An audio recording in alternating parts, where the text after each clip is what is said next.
Hello, everybody, and welcome to the stream.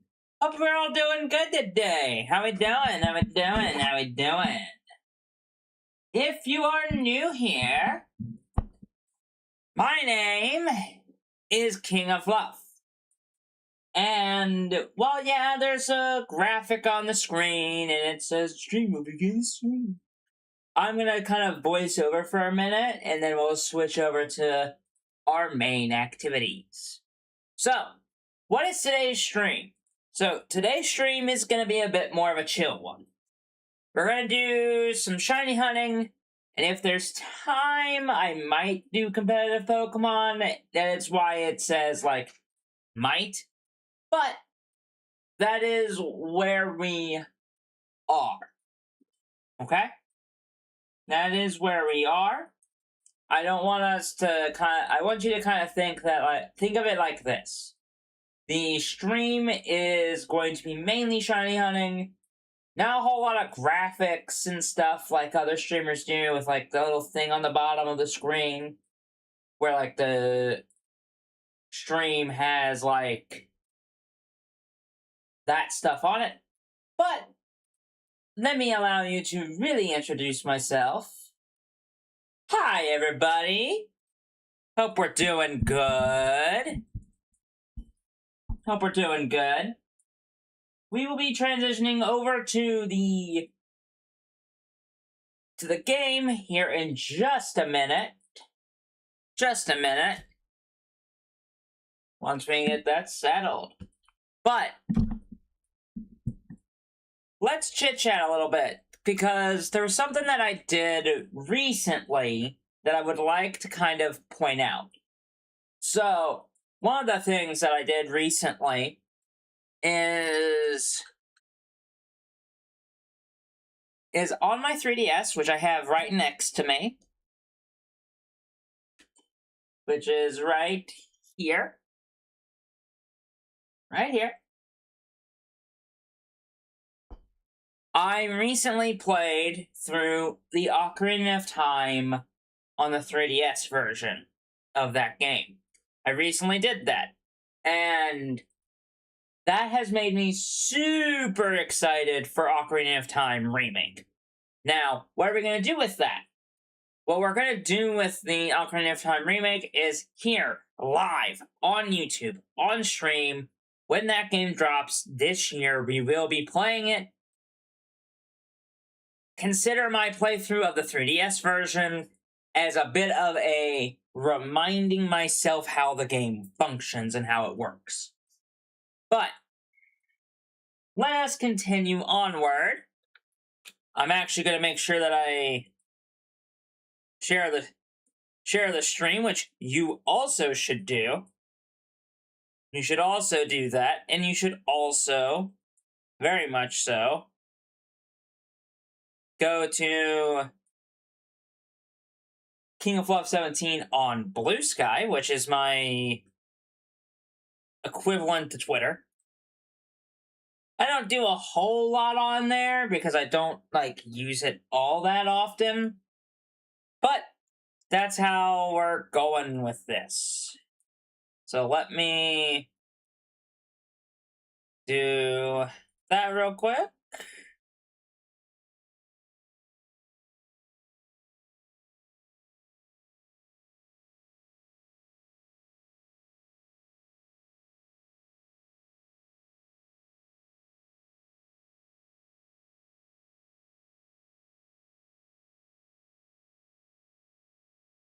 There we go. That's been posted. Beautiful. Beautiful, beautiful, beautiful. And I know, this is a bit of a surprise. Like, hello, I'm streaming. But that is what we are doing today. We will be live for a very long time. So if you want to hop in, join in, you can. We're just going to be doing some shiny hunting today. So, there is that. So, now, let us get into the action, as it were.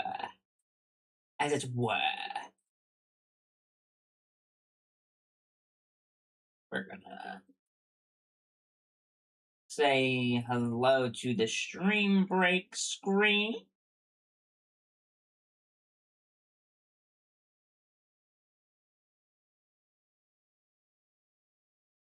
There we go.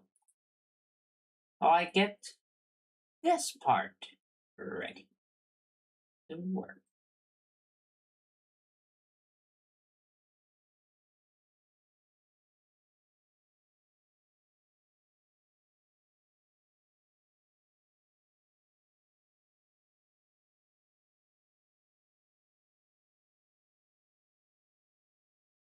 And here we are. We are on to the Switch. Flawless. I so proud of myself. We made the buttons work. But yes, we are mainly going to be shiny hunting onto ZA. How long are we going to be doing this? Think about it this way. We'll be live until about 4 o'clock. Around 4 o'clock, 5 o'clock. We're not staying on. We are staying on for a very decent amount of time. And that is basically what we are doing. So, let's get going. It has been a bit since I've touched ZA, to be honest. I've been kind of far apart from this game. I haven't touched it in a bit, but we will be continuing doing shiny hunting on here. But yeah, speaking of the Ocarina of Time remake,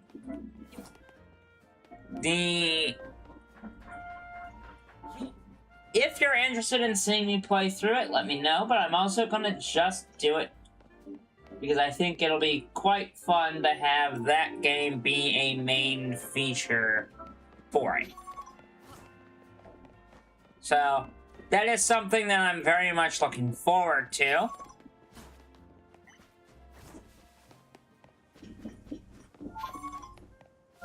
But yeah, no, we're doing lovely. We're gonna have a great day today. We're gonna catch some shinies, hopefully. If not, that's cool. I will say, if we don't catch if we don't catch at least one shiny in about 2 to 3 hours, right around 3 o'clock or so, I will change up the stream. I'll just change it up and make it to where we are doing, like, I don't know, maybe something else. We'll do, like, competitive Pokemon or something. That way it makes it a little bit more interesting for you all, because I don't want to just bore you to death with, like, normal shiny just a shiny hunt stream if we're not catching shiny hunting. We're not catching anything. I will say most of this stream's just gonna be a straight up vibe. We're just vibing. I could care less, really, if I catch shinies today. I really just care about getting some stream time in. And that's really all this is wanting to get some stream time in, because I did mean to stream on Tuesday. I was going to, but I just did not feel up to it at all. So, which is why you didn't see this until today. And today's gonna be a bit of a longer day. I wanted this to be the main stream. Today was gonna be just competitive Pokemon, by the way. But I figured, let's combine the two, let's have it be everything, and do it that way. We're gonna continue shiny hunting Wild Zone 20. That's what we're gonna do. For the next little bit, we'll do Wild Zone 20 until I either catch something or find something. But yeah, no, that is where we're at on that front. So,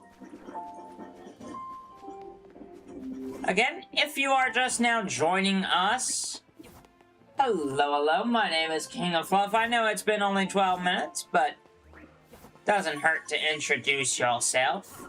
My name is King of Fluff. I play Pokemon games all the time. We cover a lot of Pokemon on the channel. On this channel, the videos that you see are all Pokemon related. The live streams are also all Pokemon related until we get certain things coming out. Because there are games that are coming out in the future that we will be talking about and covering, because I like other games than just Pokemon. So, the live streams are your one-stop shop for anything video game, while the videos are almost all Pokemon related. And sometimes, live streams will blur in with the videos that we make. For instance, I plan on having, not this stream, but the Ocarina of Time remake. Not the Ocarina of Time remake, I'm sorry. But Winds and Waves, when that comes out in late 2027. In 2027 or late 2027, that will be a stream and a video series. The streams will be us going around catching Pokemon and experiencing the world together. And the videos will be recorded. We'll have recordings of it. For instance, it'll be a balance, though. A lot of it will be live streams. We'll be doing the first part of the game as a live stream. Picking the starter, all of that stuff as a live stream, and then the, extra streams. And then the videos will be mainly story progression. And then it'll be balanced between the two. We'll flip-flop quite a bit. To make it a little bit more interesting and have more content on the game. More content means more content for you all to watch. But when that comes out, other things that will be streamed will be Ocarina of Time Remake. That'll be a full stream playthrough. That'll be just a stream playthrough, legit. And there will be some things that I will do off-screen. Side quests. Stuff that's not pertinent to, the main quest, I will do off-screen. But any, mini dungeons and story progress, definitely on stream. And potentially most of the side quests will be on stream, because as far as the big Goron, because if they don't change a ton of stuff anyway, and it all stays the same, it'll be mainly that stream will be the one that we kind of hyper-focus on. I love that I said, well, we're gonna shiny hunt Wild Zone 0, and then I immediately shiny hunt every other spot. And just run around aimlessly while I chit-chat. Let's get back to focus work. But anyway, that is where we're at with that, and I wanted to make sure that I stated that that's what the streams are gonna look like from this point onward. Oh, meant to also mention, there is a so, you don't know this about me, but I have mentioned it in the past on a slight mention. I like fighting games. Games like Street Fighter and Mortal Kombat and that kind of game as well. In August, there is a new fighting game coming out. I have played the beta. I have played 2 betas of it. There's another beta at the end of this month that I'm going to be playing, and that'll be off-screen. But when that game comes out, we're going to have another beta experience. We're going to have another game to be played. And that, my friends, is Marvel Tokon. Marvel Tokon Fighting Zones. Which is a very fun game, which is going to be really cool and really fun. I will be covering that game only on streams, and that will be a online series where we'll do a live stream and play that game online and playing that way. If you're interested in watching me play through the story mode of the game, we might do that on the live stream, but I highly doubt it. I'm probably going to play through the story mode off screen the first day that I get it. Expect that live. If I do a live stream of it, it will probably be that Friday or Saturday, which will be great. So that'll be fun. But yeah, no. The streams, I want to make this kind of a thing of like, the streams are not random in what you're gonna get, but different. They're not gonna be the same games and the same, like, thing as the main channel's videos. I want the streams to be kind of variety, to give people an outlook of like, oh hey, he does play other games than just Pokemon. Because I do dabble in other games. And I have played a lot of other games. Pokemon just so happens to be, like, my favorite franchise ever, and I know the most about the franchise. It is the one that I know the most about. Doesn't mean that I don't love other franchises, though, and love other games. Just means that I play them more. I like them more, and do a lot more with Pokemon than I do with others. So, anyway, enough enough of my rambling about stream future. Hope we're hope we're all doing good. If you're just lurking around and listening to me ramble, that's totally fine. Hope you're having a lovely day if you're just lurking. Or if you're in here watching fully, hope you enjoy, and hope you enjoy the chill vibe today. It's not going to be that serious today. We're going to kind of just hang out and relax.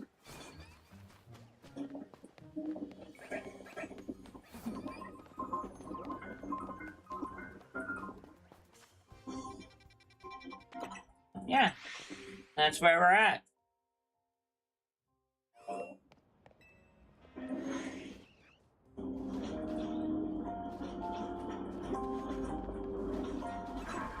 So as far as... something that... I did a video on how to do shiny hunting in this game, because it's a thing. It is a process. It's a process. There's a lot to do with shiny hunting in this one than ever before. How do you shiny hunt in a game like Legends of ZA? To be honest, it's very simple. The shiny hunting methods are simple. You have a couple. You have a few. One of which is what we're doing right now. Is teleporting into a wild. We don't see a shiny that we want, we teleport out of the zone, and then report ourselves in to increase odds. So for instance, you do this, you click again, and we go back in. And there we go. It resets the odds. It resets the spawns, is what I mean to say. It resets the spawns and gives you different Pokemon to look at to shiny hunt in a Wild Zone. We're doing the same thing for Wild Zone 8. But there's more shiny hunt methods. There's even more. Two of those methods that I forgot to mention are in the hyperspace zones, where you can go in and you have to make a berry. You have to craft a berry that has shiny power. Feed it to Hoopa and go in. Then you can get your shiny that way. You also have the method of there's several spots throughout Lumiose that you can go to that have benches overlooking a certain point. If you're looking for a specific Pokemon, that's how you do that. I will say another interesting method is also, if you have a stretch of land, if you move away, like, I think 20-ish feet away to despawn the encounter, despawn the encounters and despawn the spawns, it will also change the Pokemon in there, making it easier to find shiny Pokemon. That is the entire deal, the entire vibe. Is you have multiple different ways to do it. I find the teleport method and the Lumiose, the hyperspace stuff, the easiest but good. Night, you need a ton of hyperspace berries, and those take time to get. Those take a lot of time to get. You have to do a lot to make those function, and a lot to make that work. So what are we after? So in Wild Zone 8, we're after either a shiny Numel, a shiny Machop, or a shiny Crocodile, or Krokorok, or a Sandile. In Wild Zone 20, any of the starters. That is what we're after. I'm not going to put it down below, but that is what we are after. Also, this is the first stream since we've beaten the new Pokemon Snap. Hopefully you all enjoyed that series. I know that, like, as I stated in the video, that series was among the hardest for me to create because the commentary is so, like, hard to do. Because I've not yet, like, the new Pokemon Snap game was fun for a time back when it released. But yeah, I struggled with it because, like, what are you supposed to do to make that game fun? Like, what are you supposed to do to make that game interesting and fun for viewers to watch and to commentate on? So, that is a thing.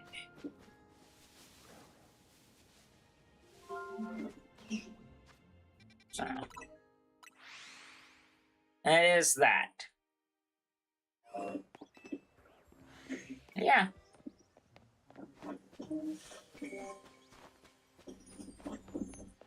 We're gonna have a good day today, I believe.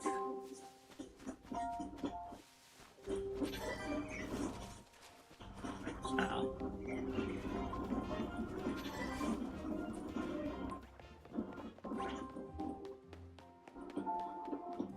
Whew. Yeah, speaking of, Let's Plays, we're kind of in the middle of figuring out what we want to do next. Because there aren't a lot of options available to us to do what our next Let's Play could be as far as Pokemon goes. There's a couple options that we have. I could technically... There's a couple options we got. We could go backwards in time and do a Generation 8 game again. We could play we could do the Generation 8 game of Sword and Shield. Or Legends Arceus. Either one would be kind of a fun time to do. We could do that. We could do Sword. We could do a playthrough of Sword on the channel. We could even do a playthrough of Shield. We can do a playthrough of Sword. We can do a playthrough of Let's Go Pikachu, which is something that we could do. You could also do a playthrough of Legends Arceus, which is very similar to the game that we are playing right now, in terms of how it is set up. Not in the same vein, but you know what I mean. But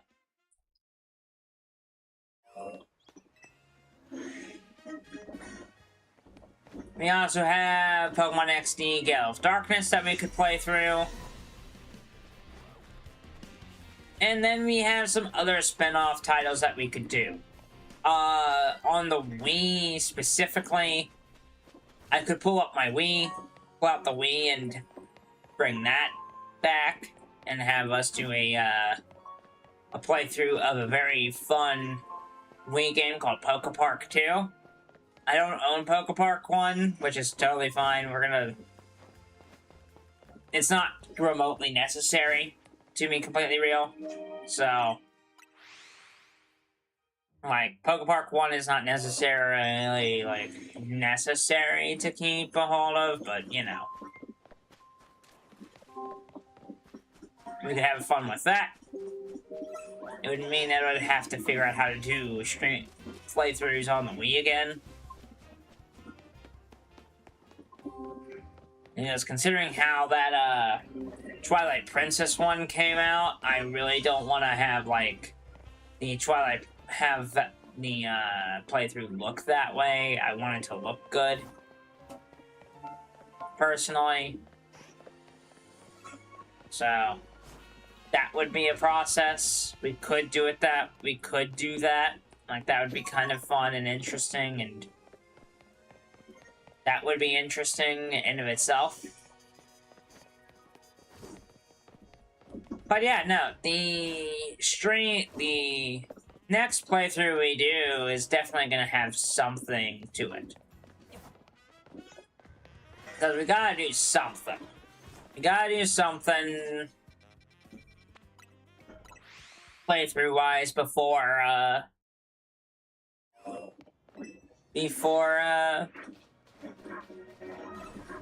Pokemon Winds and Waves comes out. Because Winds and Waves is going to take up all of the time that we have. Because since that game is going to be completely new, it's going to be just like the playthrough that we did on ZA. But, unlike the ZA playthrough, where, like, I cut out, like, side quests and stuff, we're not cutting that stuff out. Because it's a full mainline game with exploration and all of that, and a full-blown world to explore, we will just go straight in and just play the game. That is what we're going to do with that game. Because I don't want to just have it be like this, where, like, this is the map. We only have this much space in it. I want us to have, like, a full experience with the game and do that. No, I'm not sure if I'll do competitive Pokemon with it or not, but we will do a lot of stuff with that game.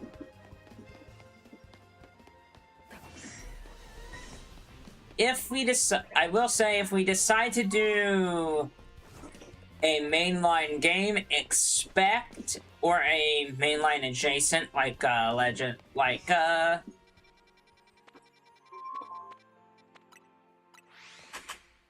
XT Gale of Darkness, expect background info. Not background info, what is it called? Expect bios for each obtainable Pokemon on each route. Or on each, or in each encounter. Because I will be doing that again. To make it more interesting and have a little bit more fun with it. Sure, does that mean that the editing process takes forever? Sure. But man, that was the most, like, interesting thing to learn how to do, and I want to do it again. I feel like that Gallade twitched. But yeah, no, that's what we're gonna do. Is from this, like, point onward, is we're looking at the playthroughs, we're looking at different options and different playthrough ideas, and that's where we're at.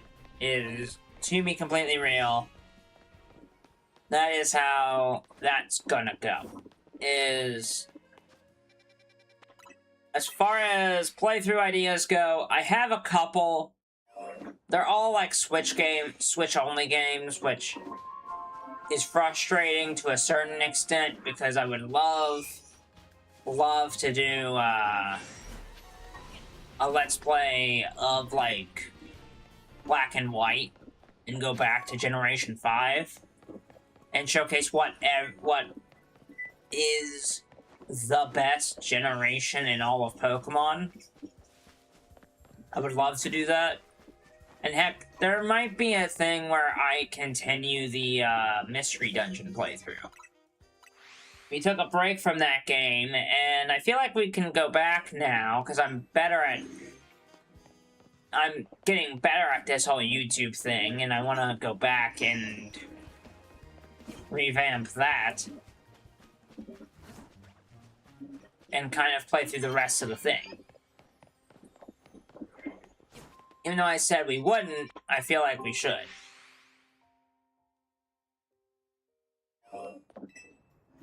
And yeah, no. That's where we're kind of at right now, is I'm thinking about the process of that. Like, what would be our playthrough? What is our next, like, big playthrough thing? What am I gonna do next with our playthroughs? Because that's what's next. Is, like, the Let's Plays are one thing, or the series that we're doing with, like, Shiny Hunting and competitive Pokemon are one thing, which we haven't touched competitive Pokemon in a bit. And that's mainly because I just don't have the time to, like, set up a team, do all of that stuff. Especially because Champions is so competitive, competitive Pokemon player focused that, like, casuals like myself are just not, they're not the main people that play that game, which kind of sucks in a different way. Kind of sucks and kind of stinks, to be honest. To be quite honest, it's kind of rough, because, like, if you're not a competitive Pokemon player, which I'm not, I never claimed to be, I try it out every once in a while, because it's like, oh, maybe we can win some matches. We're not competitive Pokemon players. We never have been. Like, the lack of time that I've spent on competitive Pokemon is crazy. Like, you can even look at my, like, Brilliant Diamond playthrough. Look at the Brilliant Diamond playthrough as an example of why I don't do competitive Pokemon. I'm not a good battler. I'm not a very good battler. Like, I know how to win the battles, and I know how to beat the game. Like, I know how to do it. But it's not like I'm the best battler on the planet. I just like these games. I just love these games. I love playing them, I love doing them, and I try to make good on my promise of playing through the games as someone that loves these games would. I don't care about how good I am at battling. I don't care how competitively viable I am. I know what competitive Pokemon... I know competitive Pokemon as much as, like, oh, this Pokemon's really good. I like this Pokemon. I like the ability. I like the strength that it has. All of that stuff. I know what I like about certain Pokemon and what playstyle of Pokemon that I like doing.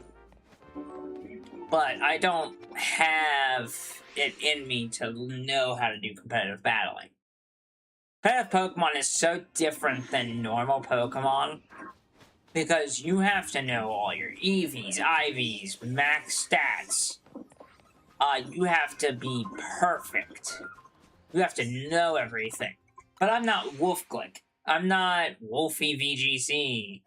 I'm not the world champ. I'm not the world champ difference. I'm just a guy who loves Pokemon and wants to play Pokemon for fun.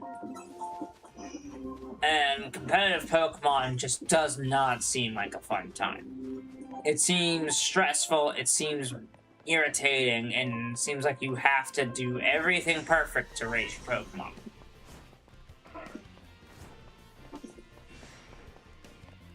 Like, jumping into the world of competitive Pokemon seems like a chore. It seems very much like a chore.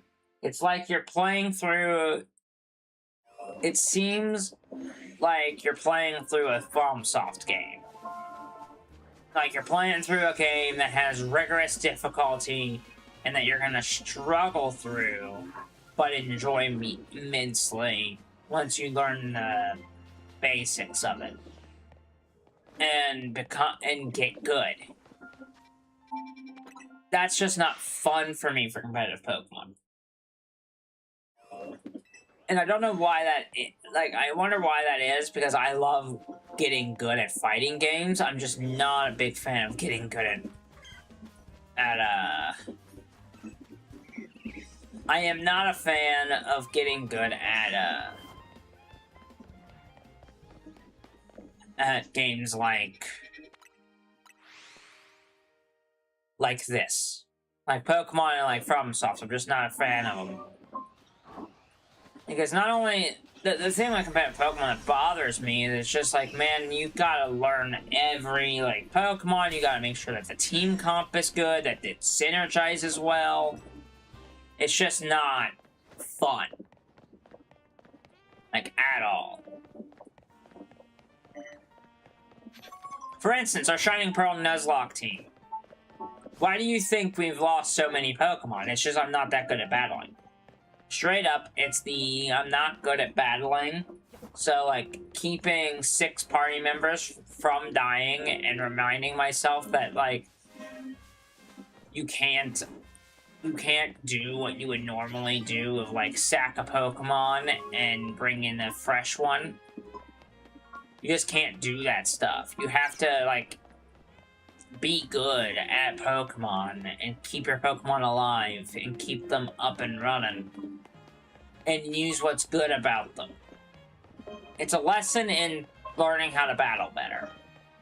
It's just a lesson of learning how to battle better. And it's also a lesson of the RNG sometimes will hurt you. That's just a fact of life. But yeah, no. Not that I'm attacking competitive Pokemon in any way. It's just really difficult for me to, like, yeah, I'll do competitive Pokemon. I just... It's really difficult for me to be very much gung-ho about doing competitive Pokemon when I just... It's very hard for me to do it. And that's why the series is kind of, like, off and on.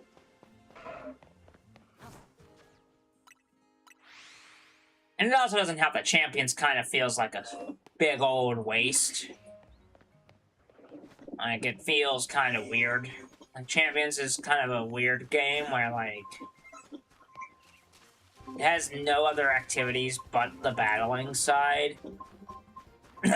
Unlike the battle simulators of the past, like Stadium and Stadium 2, and XD, Coliseum and XD, where those games had something to it. Like, there was, like, extra, like, mini-games and side modes and side attractions to both games. And Coliseum and XD have story mode. Have a story to them that you can play through. Which I highly recommend those games, and personally they're among my favorite Pokemon games because they're so unique and different to what the franchise has been about as of late. As much as Pokemon tries to change things up with their gameplay loop, like with the game that we're playing now, is EA, there is something different about the Coliseum and XD games that when and if we get to cover them,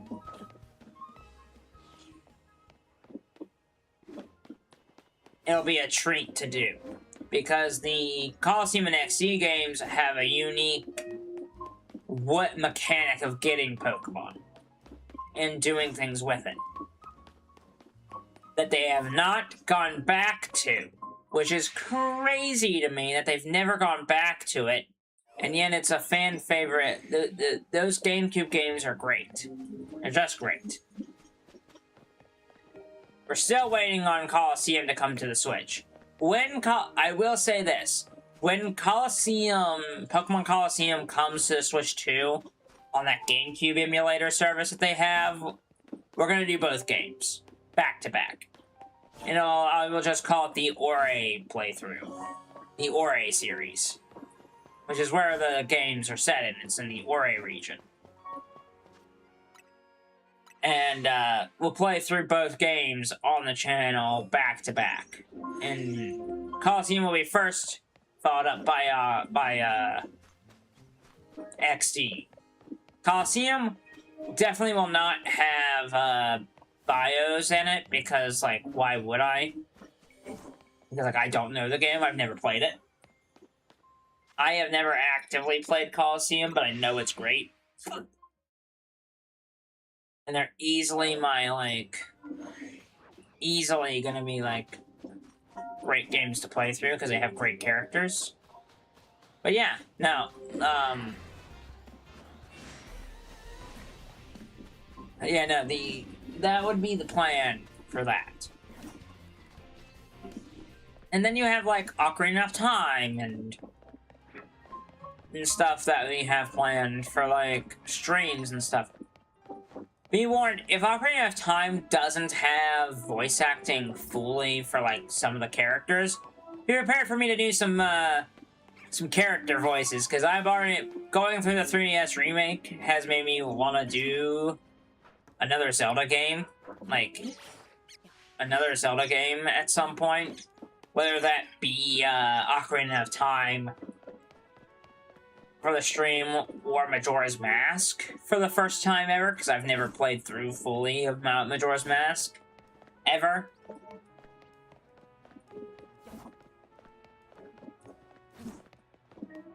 Which that would be a fun idea at some point, to do Majora's Mask. And we could play Majora's Mask on the N64 emulator service that we have, but that is where we're at fundamentally on that front. We could play through that on, like, a stream or a recording basis and play through Majora's Mask.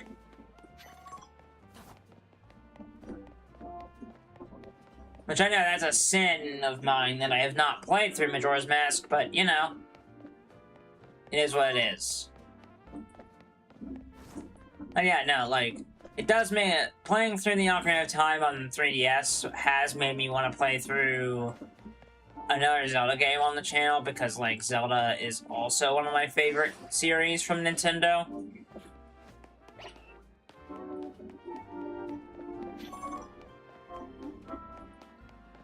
Because they just do a great job of making you interested in the world of Legend of Zelda. And it's like it's a fantasy epic, and I love it.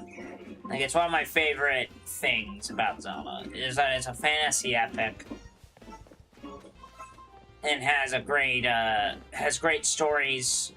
Great stories, it has sometimes a dark side to it, and a beautiful, like, story. Most of them have beautiful stories. Some of them are a little bare bones on story, but, like, the symbolism and, like, what the games mean is far more interesting than anything else. So, like, I mean it. Like, Zelda is an incredible franchise.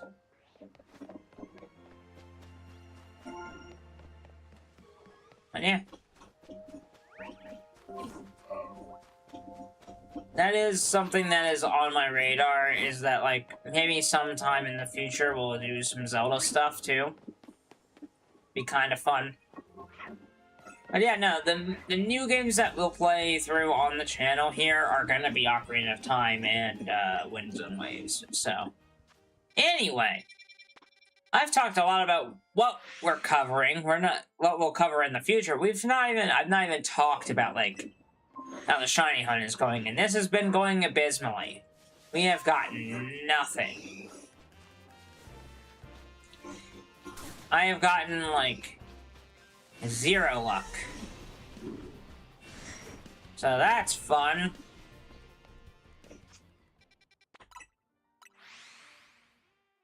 Tells me this is gonna be a long day if I don't get...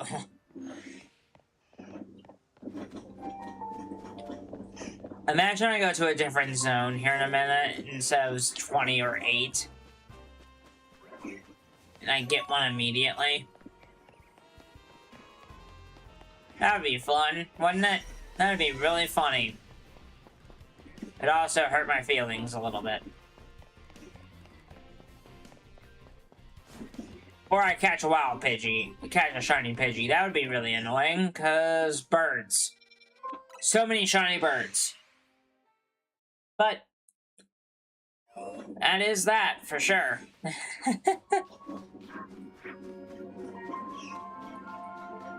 Yeah.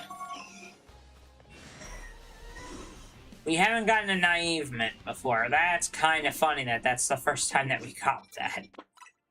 But yeah, no, the shiny hunting side of this has not gone completely well, so that's fun.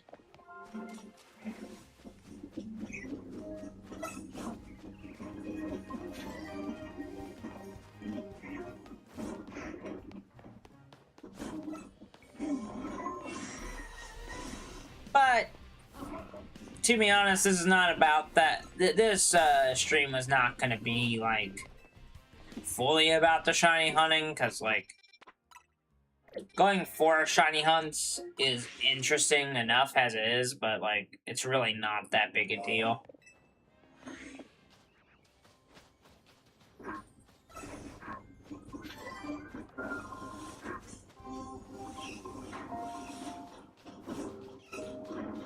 I will say we could, I did think about this. We could also, I just thought about this. With mentioning of, like, what playthroughs we could do, we could also do a playthrough fully of Scarlet. That way, we play through that generation of Pokemon game before and I can get my complaints out about that game in particular. Not even my complaints out. It's not even really like I complain about that game. The complaints are kind of null and void now that they've updated it from its previous iteration, but it is what it is. It is what it is. We'll figure out something to cover time, because we're gonna need something in the coming months to, like, have something on the channel to, like, play through. Because, like, my goodness, we are kind of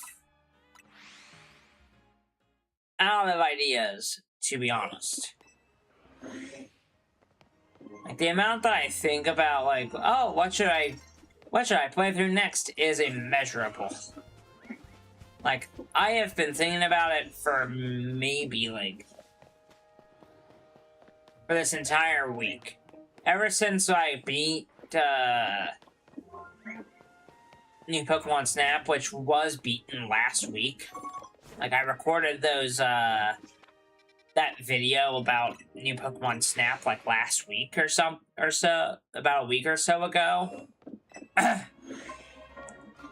And I was literally like, what should I cover now? What should I do now? Now that New Pokemon Snap is done, what game do I play through? Because, like, there's not. I don't really have an idea of what I should do, because if Coliseum and that was released, I was just gonna go straight into that and it'd be easy. But it's not out yet, which I don't know why. And I don't know why it's taking so long to add another game to the GameCube library. It's been a long time since we've had any games added to that GameCube library, and it's kind of throwing me off. And then, like, we have the Fire Red and Leaf Green stuff, but I already have played through Leaf Green. Like, I played through Leaf Green on my own time. And then in Fire Red, we're playing through for the streams. So I could technically translate the streams, translate the game over to a playthrough. I don't want to do bios for it. I don't want to really do bios for that, because, like, that's kind of frustrating to do, because I would have to... Because I would want to do bios for each attainable Pokemon, and I would have to start from Route 1 and work my way up. Work my way through where we are in that game, and that's really hard to do. So, like, I don't know. Like, that's where we're at right now, is, like, I have no idea specifically what I want to cover next, as far as the playthrough goes. I want there to be a playthrough, and I want to do something with playthroughs on the channel. Like, we gotta find something that will make, like, not just you all happy, but also me happy with, like, covering something. So, like, I'm kind of hoping that in a couple weeks, in a couple months, that we do get Coliseum or something. I'm always hoping that they add more GameCube games to that GameCube emulator. But it seems like they're really obsessed with not doing that. And I'm also kind of hoping that they put, like, another one of the Game Boy games on, the Game Boy Advance games on here. Like, dude, it would be so simple if they put Ruby, Sapphire, and Emerald on here. If they put Ruby, Sapphire, or Emerald on the Switch for the price tags that they had it listed at, of like $20 a pop, not only would I get, like, maybe Ruby and then get Sapphire, get Ruby and Emerald, maybe get Emerald, because Emerald is, like, the best version of the Hoenn Adventure. That's easy content for me, because I would just make a playthrough of Emerald and say, like, oh, it's my first Gen 3 playthrough. My first real Gen 3 Game Boy Advance game playthrough. Because could you imagine being able to do that on here? On the streams and stuff, and being able to have it on the go and everything? That'd be amazing. That'd be great. That'd be an incredible time. And super fun for me. Like, Nintendo, if you're listening, please do that. Like, it would be awesome. Don't wait for another 20, 30 year celebration to do it. Do it soon. Do it like 5 years from now. Do it from like a year from now. Or heck, do it like soonish. Do it at the end of the year for like Christmas. Have like a bundle where you get like Ruby, Sapphire, and Emerald for, I don't know, $50. But if you want to buy them separately, it's $20. Incentivizes them to buy the bundle. Get all 3 games for like $50, and you get like some of the best Pokemon games on the planet. With some of the coolest legendaries that you, Nintendo, love to push down our throats. Introduce a whole new player base to the difficulty of Pokemon. Like, it would be incredible. It just would be incredible. You know, like, as much as it just would be great. It would be amazing. It would be so much fun. It would be great. It would just be great. Also.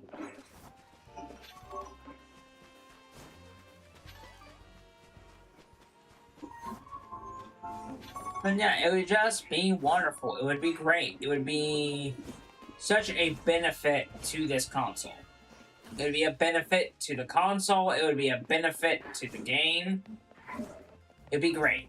It would just make it where you can have the game be so much better.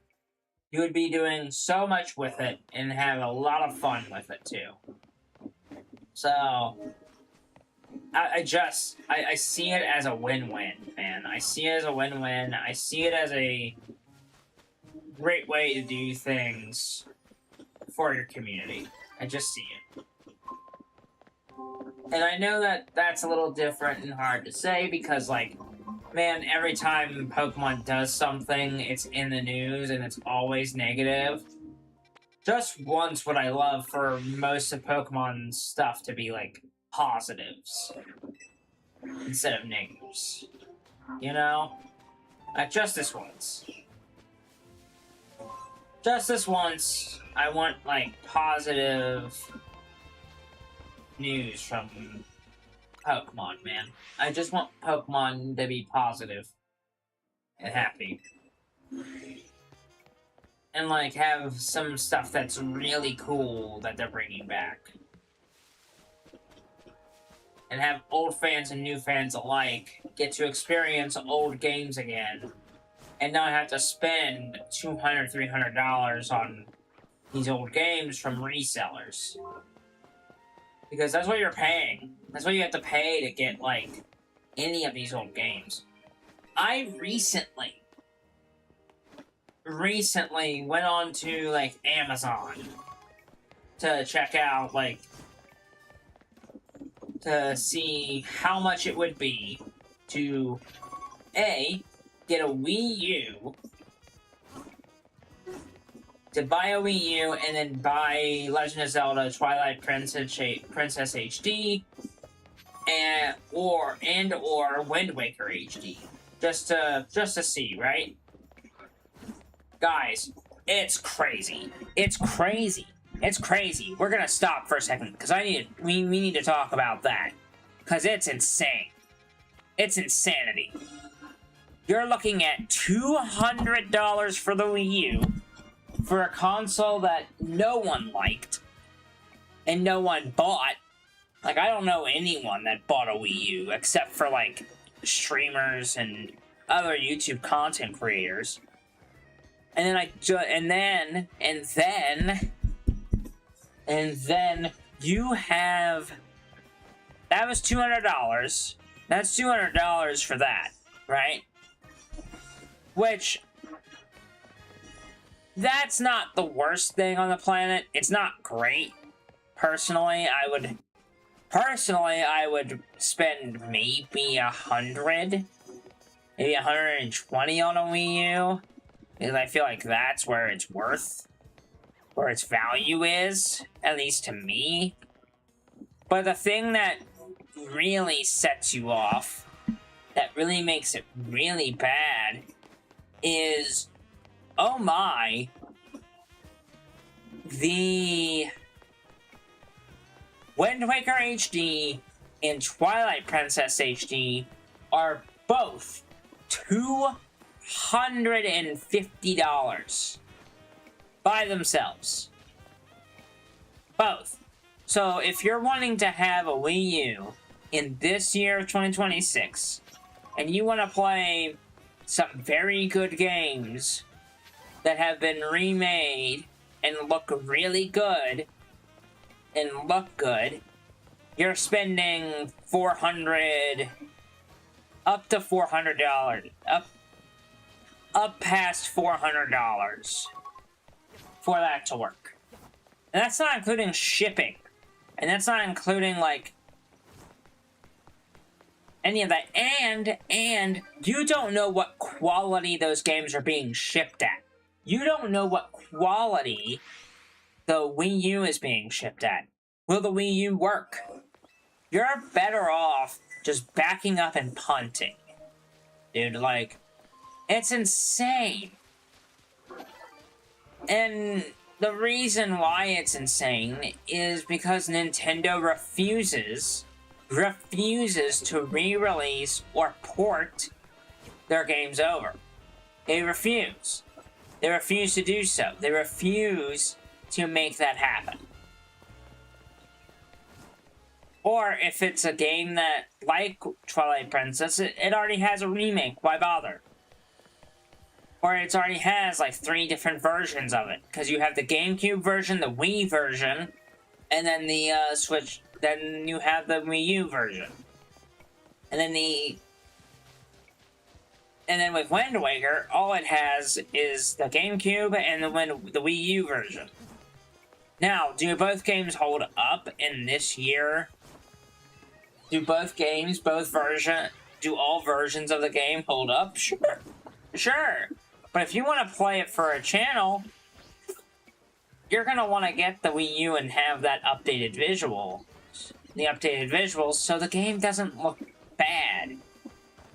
Because, to me, and it was proven to me, literally a year ago, that my playthrough of Twilight Princess stunk. And it was mainly because of the visuals, man. Like, that hurts. Because, like, I put a lot of effort into the Twilight Princess playthrough, and it really hurts because, like, the playthrough didn't look visually appealing because, like, the GameCube and on the Wii, like, recording footage off a Wii is already a task in itself. And trying to make it look good is also a task. And yeah, no, it's tough. Like, you're doomed if you're darned if you do, darned if you don't. It's hard enough as is, and then you have Nintendo just not re-releasing games, man. And it's hard. It's tough. Because, like, who can afford to spend... And if you're getting both Wind Waker and Twilight Princess, and you want to have the games... Have those games and a Wii U, you're spending close to $700 on things that you don't know the quality of. You don't know where it's coming from. You don't know if it's going to be high quality or not. It's crazy. That's insane. That's insanity. And it's the only time I'm going to talk about it because, like, this is a stream topic. This is a topic that I've been meaning to talk about. Because I get a lot of comments from my friends being like, oh, why don't you just emulate it? I don't like emulating because it feels like I'm cheating. And I know. Nintendo's not really helpful because they're not re-releasing games and they're not making it easy to find those games and they're not re-releasing them, so there's no porting. But the reason I'm, like, against emulation is it just doesn't feel like I own the game. I want to own my games. I want to go in, buy the games. I just knocked my mic over, sorry if you heard that. But I want to own my games. Also, hi! If you're just joining us, it's the end of the first hour. I've been rambling incoherently about problems in the gaming space. Welcome in, my name is King of Fluff. Hopefully you are finding this stream and having a wonderful day while doing so. And I hope you are having a lovely day. What are we doing today? We are doing some shiny hunting. Or trying to do shiny hunting. It seems like we are kind of failing to get any shinies, but you know, it's fine. It's totally fine. But yeah, no, that's where we're at. It's what we're doing today. It doesn't seem like we're getting a whole lot of shinies today, but that's okay. We're only an hour in. That could obviously change. But yeah, that is what we are doing today. Yeah, I've been kind of talking a lot about, like, gaming news, how I feel about certain moves that companies are making, and talking about potential series that I would love to do, and remastered versions of playthroughs that I've done. Specifically the Twilight Princess one. But, you know, it's okay. I wish the Twilight Princess one wasn't gonna be a pain to do, to be for sure, but, you know, that's okay. But hey, if you are seeing this stream, welcome in. If you want to support the channel, make sure to hit the like button and subscribe if you are new. Share the stream with your friends. Share it with people that you know. Please do so. Anything you do, liking the video, sharing the video, all of that stuff will help make the channel grow and build this channel to be even bigger than where we were. Is that Pikachu shiny? I swear, I promise you, I'm not great.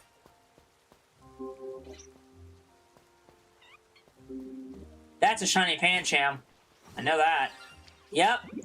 Hello! There we go!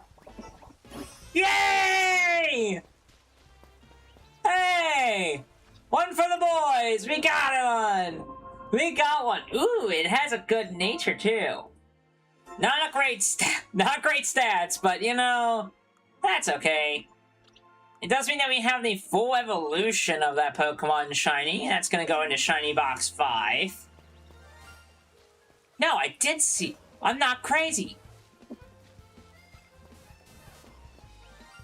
I wasn't crazy! That Pikachu is shiny! Hey! Look at that! Look at that! We got 2 back-to-back shiny Pokemon. 2 of them! 2! There we go! There we go! We finally got some shinies! Woo! Let's bump that counter to 2. Let's bump up that count to 2. This was a great decision by me. This was a good decision. I noticed the Pikachu right away, too. That's really cool. Oh, it shows that I know what I mean by what I say by I know Pokemon and I know the shinies. That's really funny. That's really funny. Hey, and you know what? That's quite alright. This is cool. This is fine. Are they the most original shinies that I have? No, because I do have a, I did have... I think I moved it to competitive... to champions, but I did have a shiny, Raichu.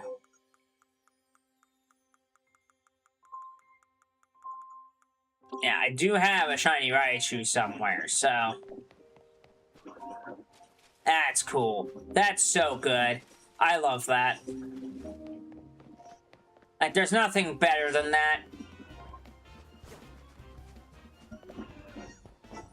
I love that so much because that's just great. Now, that is incredible. That is wonderful. We actually got a shiny Pokemon that I actually really am happy about.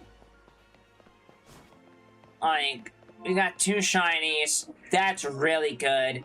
That's a good starting point for the that's good. Took an hour. An hour and 11 minutes, and we finally have our first, like, 2 shiny... We got 2 shiny Pokemon in an hour. Make that 3. Make that 3 in an hour. You know what? Even though it's a shiny bird, 3 shinies in an hour is legit really good. Like, that is, like, awesome. I love that. That, my friends, is great. That, my friends, is wonderful. So, I will gladly take that over anything else. Man, did that change the vibe of the stream? Woo! It went from doom and gloom of like, man, I didn't get we haven't caught a single shiny yet. This is kind of lame. To like, we caught 3 in a row in like the span of a minute. Talk about crazy, and those were not even like planned either. Like, I kind of just ran into the Wild Zone 3 because I was like, oh, look at that. But I saw the Pikachu. And then we got 2 shiny da-ding-da-dings. 2 shiny sound effects from both a Pancham and a Pikachu. Which is crazy. And then we were running around Wild Zone 20 in a Fletchinder. And then a Fletchling spawned that was shiny. Which is still crazy. Like, all of it is awesome. That's just awesome. And that's why this game is so broken to shiny hunt in. Like, you could be, like, running around with the shiny charm for an hour or maybe 30 minutes. And then you'll get, like, 3 or 4 shinies. Like, it is insane. Like, there are times where you go around and you get, like, 0 shinies. I've done a full day of play on this game before where I got 0 shinies and I was doing everything correct. 0. And it was insane. I had the shiny charm too. Like, I completed all of like the Mabel's research stuff. I completed all of the Mabel's research stuff, had the shiny charm, the whole 9. And it felt like we were just falling behind. Like, it did not feel like we were making any progress. At all. Right? Like, and it felt like I wasn't getting any shinies. It was tough and it was rough. I remember that happening and I was like, man, this is awful. Like, I feel like I'm doing everything correctly, but I just don't feel like I'm getting any luck. And then there's moments like what just happened, where like you're streaming, well, you're shiny hunting, and you get 3 straight shinies in like 20 minutes, and it's just like, what is this game? And sure, are they shinies that you're looking for? No, I wasn't looking for a Pancham, Pikachu, or Fletchling. But will I take the shinies when I've been on this for an hour? Sure. Like, I will gladly take shinies. Because at least those shinies can be, like, traded away, or, like, I could do something with those shinies for content, or whatever. For enjoyment, and bringing enjoyment to players that want those shinies. Like, let's say someone really likes shiny Pikachu. I can trade them the shiny Pikachu and be like, hey, here you go, you get a shiny Pikachu. I already have one, so here. Like, what's the point of keeping a hold of a shiny repeat? Like,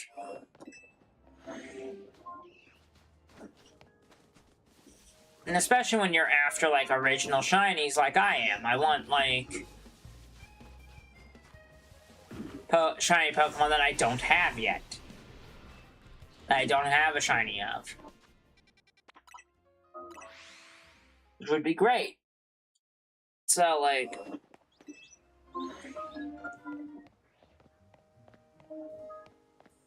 yeah.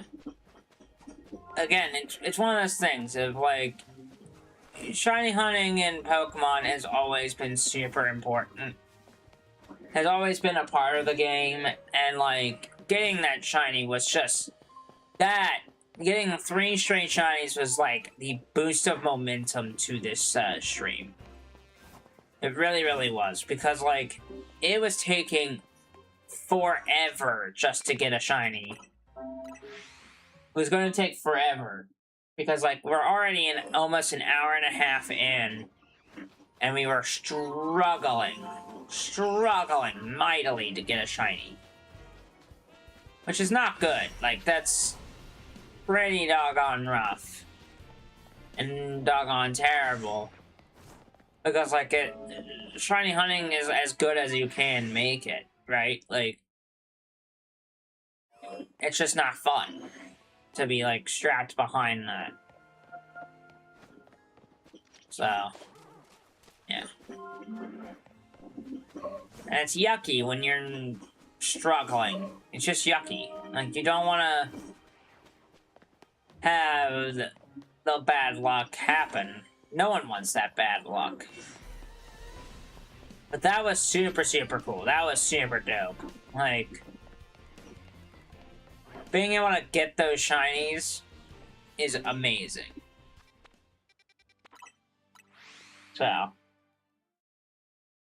yeah. Anyway. Moving on.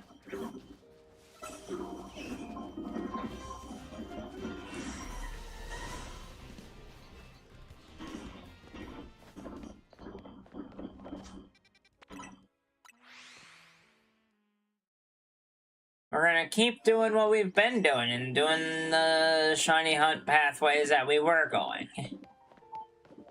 That we were doing. Because those are we're shiny hunting Pokemon in here and at Wild Zone 20. At Wild Zone 8, I should say. And that's what we're doing. And that's where we'll stay. But hey, we got some shinies today. That is a plus. That is definitely good.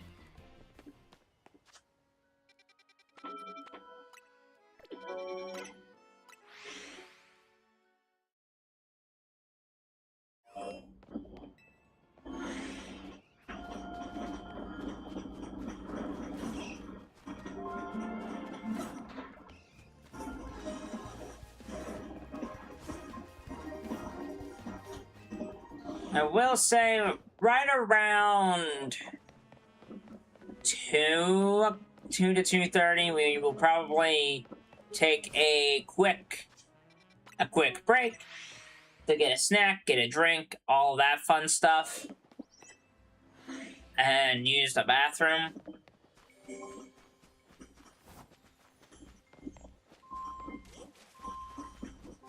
And then we will come back on the stream, and then yeah, because we'll be alive for 2 hours at that point. At that point, depending on how I feel, actually no, depending on how I feel once we get to like 2 to 2:30, will make us decide on whether or not we're doing competitive Pokemon today or not.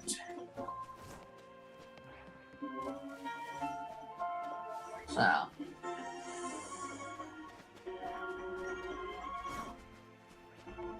We shall see. As far as, like, a break, we're going to be taking a break here in a few minutes. Because I would like to get up, stretch my legs, get a stretch in, get a drink, and come back for for the rest of the stream. Because we will definitely be back for the whole amount of the stream. So, here in a few minutes, we're going to take a small break, but I want us to kind of hang out for a bit longer, so I'm not going to just evaporate time. I see something that I want. I see something that I want. Hello, shiny Numel. We got a shiny Numel. Let's go. Shiny Numel tried to kill me. Look at that! We got a shiny Numel! Look at my weird camel thing. Alright, we are going to save. Because I want to see what shiny Camerupt looks like.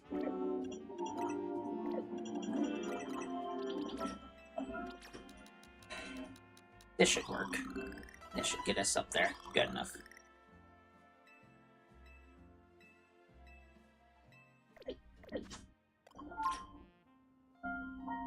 Save one more time. Let's take a look at its stats, by the way. Not bad. I like the stats for it. It's not great. It's not the judge feature really hurts because, like, it just means that, like, that your stats are terrible, so, like, it's just hurtful at this point. But let's take a look at the, I forgot! Yeah, no, that's staying as a shiny Camerupt. Oh my gosh, look at that! Look at how cool that is! Look at how cool shiny Camerupt is! Wow! Yeah, no, that's staying as a shiny Camerupt. That is for sure staying as a shiny Camerupt. I like the shiny. Look at that. We got one of the shinies that I was after. Look at that. Not only did we catch 3 straight shinies, but we got another one. And we got a shiny Camerupt. Is it usable competitively? No. But is it cool? Absolutely. Absolutely is that neat. I have a... Wait, what? Did I transfer over a... I think I did. I did transfer it over. I do have a shiny Meganium in here. It's down here. It's from a different game. And I think it's from... Yeah, it's from Scarlet and Violet. But, yeah. We caught a shiny Camerupt. Let's take a look at what shiny Mega Camerupt looks like. Oh my. That thing looks awesome. The black fur with, like, the red plume of the volcano is just awesome looking. That's what shiny Camerupt that's what Mega Camerupt normally looks like, by the way. Oh, I love it. The orange sticks around, but it looks like lava spewing out from its volcano bit. That is so cool. That's awesome. Yeah, no, shiny Camerupt. Dude, the Camerupt? Yeah, no, that's an 8 out of 10, 9 out of 10 shiny. That is a awesome shiny. We don't have any reason to continue shiny hunting in this area. Because Machop is the only other reason. But man, that is so cool. Alright, well, I think that's a good spot. That's a good enough spot to take our quick little break. As we've been live for an hour and a half. Right around an hour and a half. When we get back, we will continue shiny hunting in Legends EA. I'm gonna leave my character stand just like this. And I'm gonna let you all kind of... Can I turn this off? I turn off the... Yeah! I'm gonna leave us sit just like this. Right here. I'll turn off my webcam for a minute. And I'm gonna be right back. To go do a small bathroom break, get a drink, and I'll be right back. Make sure you do the same. See y'all in a minute.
we're back. Sorry about the delay there.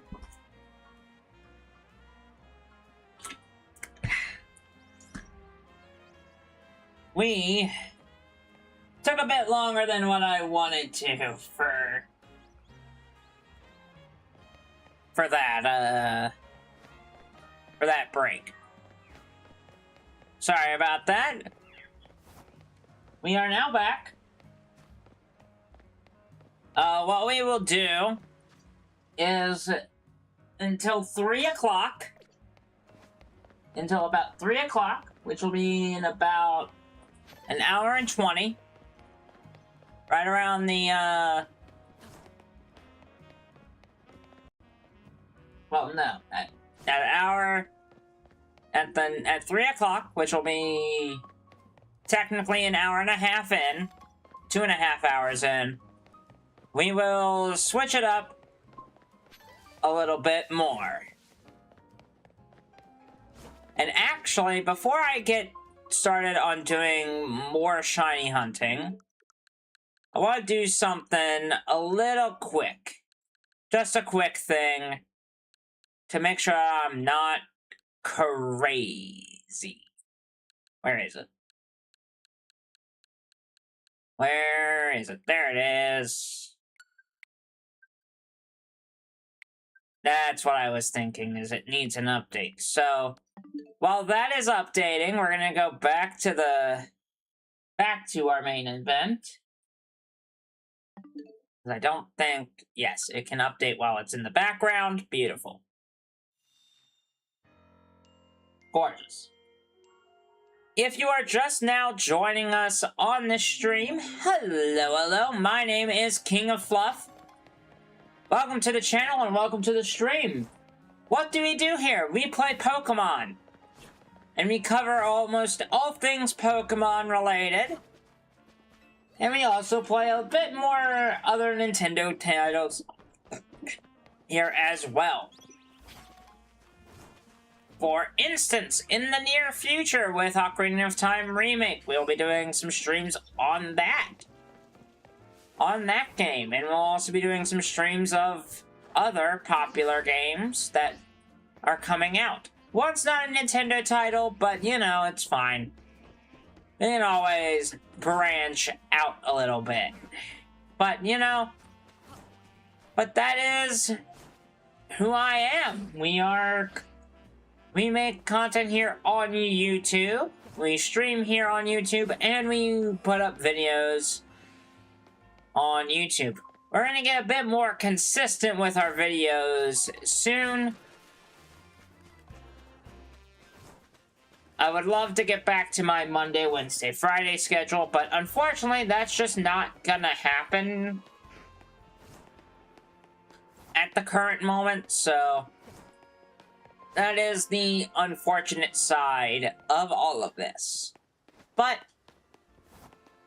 yeah, at 3 o'clock, we will transition to a completely different stream and to a completely different idea at 3 o'clock. Then we'll stream that for about an hour. For right around an hour, and then we'll go and do... And then we'll, call it a day at 4. I don't want to be on until after 4 o'clock, but we will do that. That's what we'll do. Oh.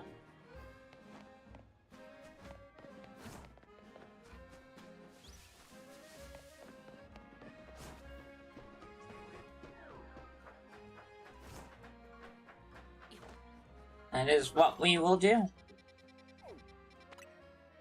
As for what Pokemon have we caught, since this is a shiny hunting stream, better go over what shinies that I have caught today. We have caught a Pancham, a Pikachu, a Fletchling, and a Numel, which I quickly evolved into a shiny Camerupt.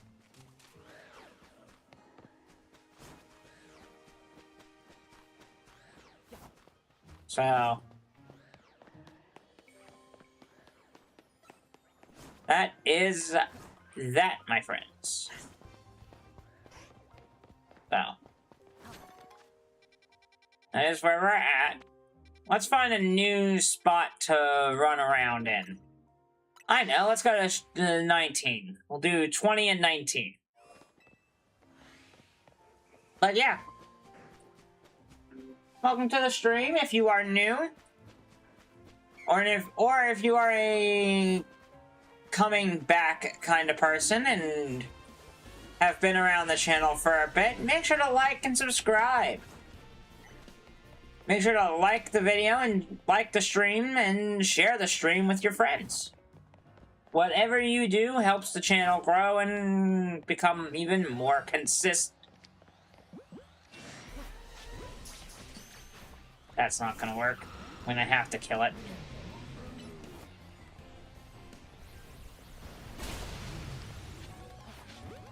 Well,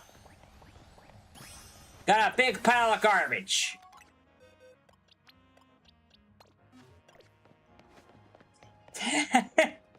But, as I was saying, if you are new to the channel, make sure to hit the like button on the stream and subscribe to the channel. Whatever you do will help us grow this channel. Because being a smaller channel, it is hard to get recognized on this platform. So if you feel like you enjoy the content that I make and are enjoying these live streams that I do, please feel free to subscribe. Everything will remain free. I will never tell you what to do with your subscription. Heck, if you don't like what we got going on, you don't have to subscribe. So, it's all free and up to you, man. But subscribing will help the channel grow if you do like it and find yourself coming back on the regular. And then on the other side of it is if you have been around for a while and are subscribed, make sure to share the stream. Share the stream, share the videos, like the streams. Because everything you do will help make this channel grow and become better and bigger as we go along. Because I am always learning how to do this stuff more and more. I never claim to be a professional, I never claim to be good at what I do. I just like playing games and documenting and showing off these games the best that I can. So, if you like what you see, come on back. Come on back, like the channel, subscribe, do all that fun stuff, and I hope to see you soon. But yeah. As for what we are doing today we are shiny hunting. As in Legends EA. We've been going at it for about 2 hours. And in that span of 2 hours, we have caught several cool shinies. We've caught a lot of shiny Pokemon, several repeats, which that's not great, especially when, like, the repeats are Pokemon that you have caught multiples of. Especially when you have multiple versions of those shinies. So, like, as fun and useful as those shinies are, it is very unfortunate that most of the shinies that I have caught are, unfortunately, repeats. But hey, nothing I can do about that, right? Like, even if I wanted to, they're shinies. I'm not gonna kill them just because they're shinies.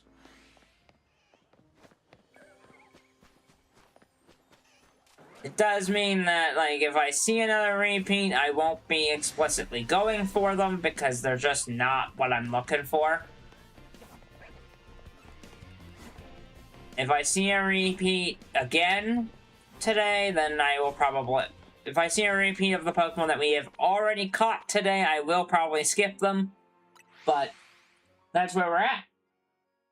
But yeah, no, if you enjoy the channel and enjoy the content that I make, please come back. And this is a great time to do so, because this stream, the shiny hunting streams, will become more numerous as we go along. Because as we build up hype and build up excitement for Winds and Waves, I will be doing more and more stuff with shiny hunting. More stuff with shiny hunting and more stuff with some competitive Pokemon. Like, I want to do more with the shiny hunting part of my life. Because I shiny hunted this game to near completion. To near, like, another 100 hours in. Like, my playtime is at 243 hours. I put a lot of time in to shiny hunting on this game.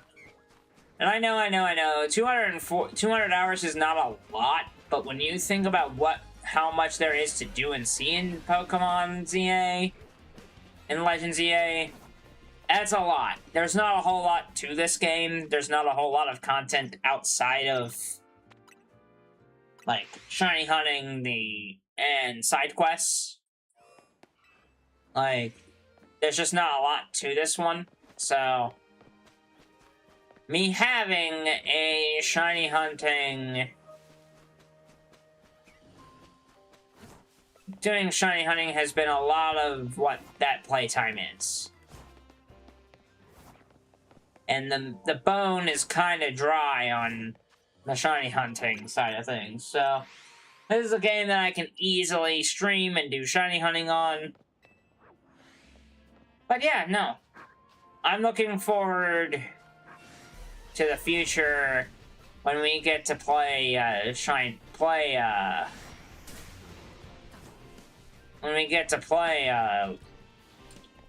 Winds and Waves when that comes out next year. I'm one of the ones that thinks that Winds and Waves could be great.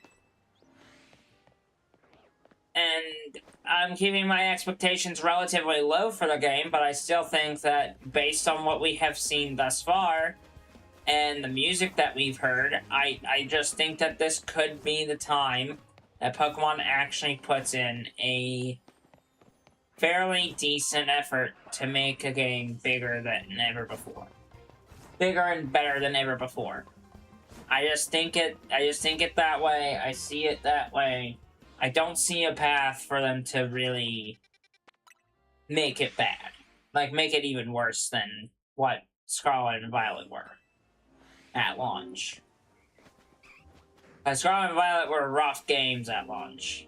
Everybody knows it. Everybody saw it, too. Scarlet and Violet were notoriously bad with how bad their graphical problems were. And all of it boils down to, like, man, why did they have to go with what they went with on that one? But that's just how it is. We know, everybody knows how notoriously, like, roughed up that game was at launch. And that's why it's super important that if they are taking as much time as they are with Winds and Waves and making the game fun and interesting, then we're going to have a lot of fun times with it. And I think there's a lot of chance and a lot of hope with, there's a lot of hope to have with, Winds and Waves. I'm very, very excited to see Winds and Waves. I'm very excited to see what they do with Winds and Waves. And you will see me cover... I won't cover every single reveal. I won't cover every single leak. But I will be talking about, like, some stuff that gets revealed as time goes along. And that means, like, the Pokemon, like, the starters and all of that. Speaking of, the starters are awesome. The starters are great. I think the starters to me, are the most quintessential Pokemon starter thing ever. The only problem with the starters is their names. I think their names are kind of boring, kind of basic. I also think that one of them is gonna be super lame. And it's just the way it is. I think there's one that I'm like, man, I don't really think I'm gonna like this one. And that's the bird one. It's Brout. If you haven't seen them, if you have not seen what the new Winds and Waves starters look like, I wonder if I can pull that up. Can I pull that up? I'm actually kind of curious. I go to my wish list. Yeah. If you haven't seen them, these are the starters for Pokemon Winds and Waves. The left side is Brout.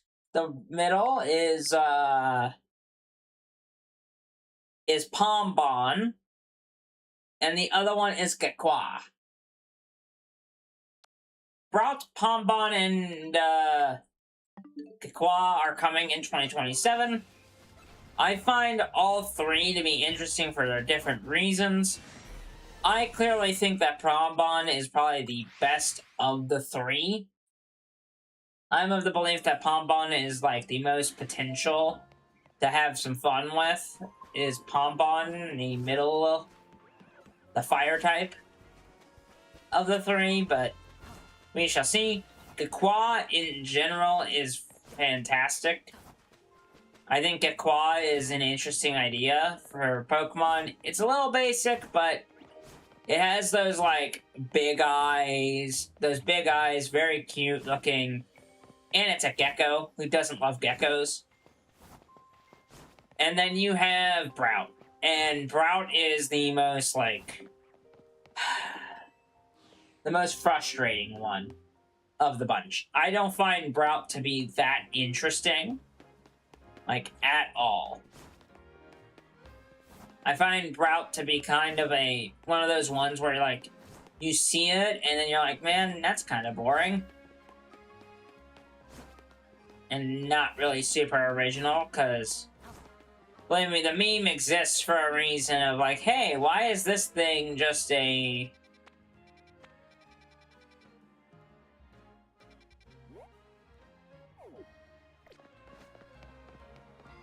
Like, why is this a, what is it called? The Temu version of Rowlet. Like, why? And you're not gonna get an answer from the Pokemon Company on why it looks like that. I will say, at the very least, Brout has the potential to be a really funny starter. At the very least. It has that potential to be, like, a really fun, like... a really fun starter Pokemon. So... at the very least, there's potential chances for this to be, like... unique and interesting, so... yeah.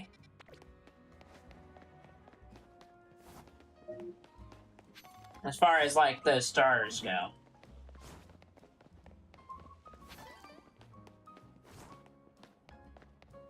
But yeah, hopefully, hopefully you can find a starter that you like for the Winds and Waves game. I apologize to those who don't have a Switch 2. I wish that, like, everybody would get to play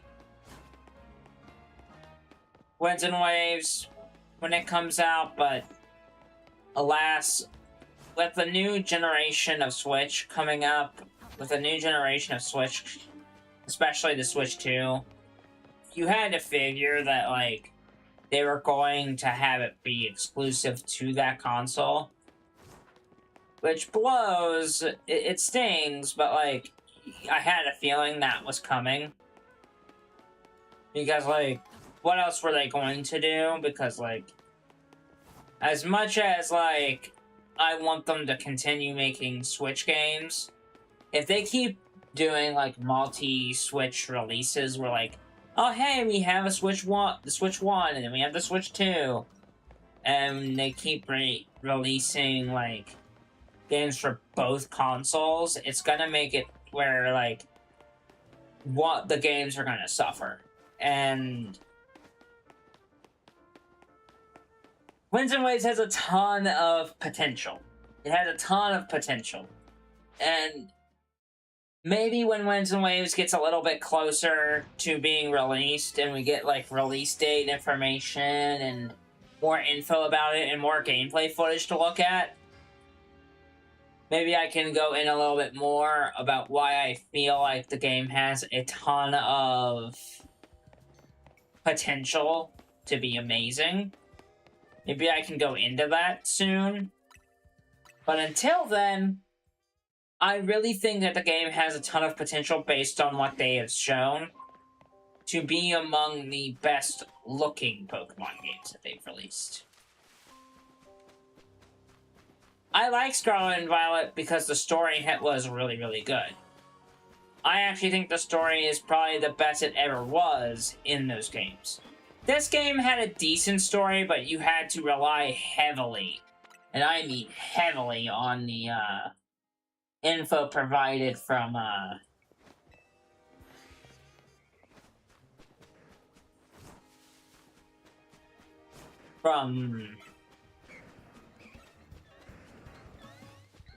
Legends, from previous, from the Kalos games, from X and Y.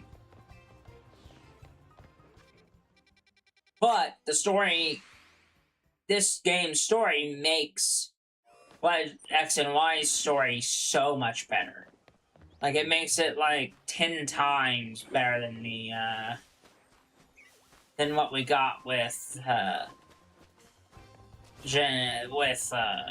X and Y's main story.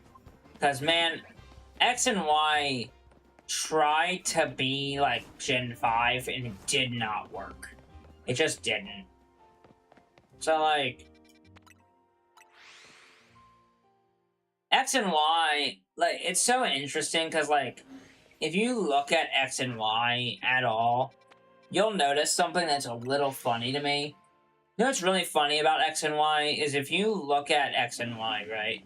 I'm actually gonna do something really fast. This is gonna be kind of fun, weird, because, like, why am I taking the time to catch this? The reason I'm taking the time to catch this,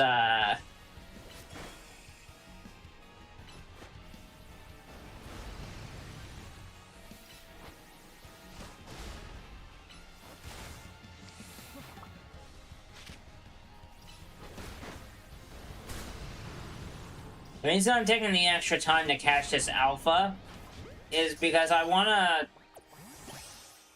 see if I can send that over to,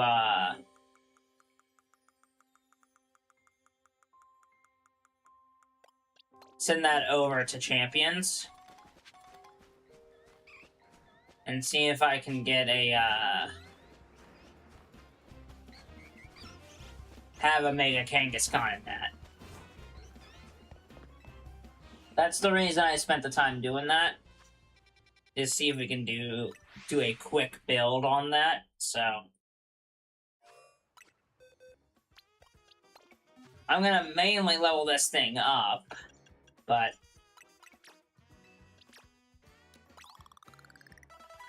Yeah.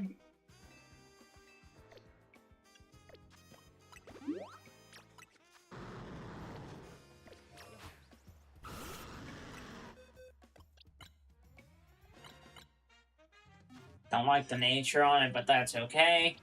No point in, like, putting it... boosting its stats before I give it to the champions, because, like, you know immediately it's gonna get... I'm gonna work on it. But, yeah, anyway.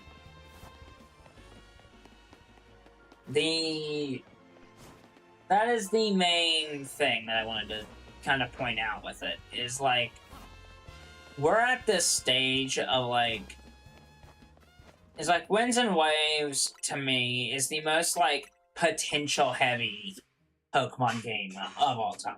There's so much potential for it to be great, and X and Y and back to the topic that I was talking about with X and Y and this game ZA. The reason why this game had a decent to good story is because it relied so heavily on X and Y, and then it fixed pretty much all of the problems with X and Y storytelling, and it made X and Y so much better, in my opinion, because now X and Y has better context, and you get a better understanding of the motivations of Lysander, and of oh my gosh, I'm blanking on his name. Of AZ. You have a better understanding of the motivations of AZ to find his Floette, and you have a better understanding of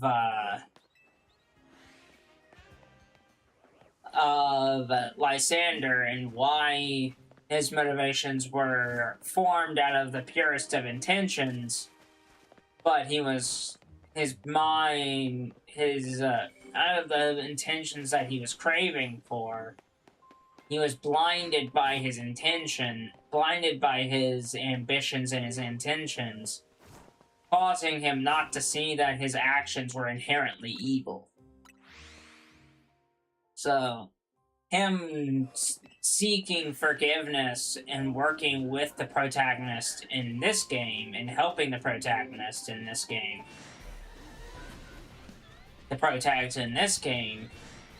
means a lot more. It makes it to where, like, these games itself have more value.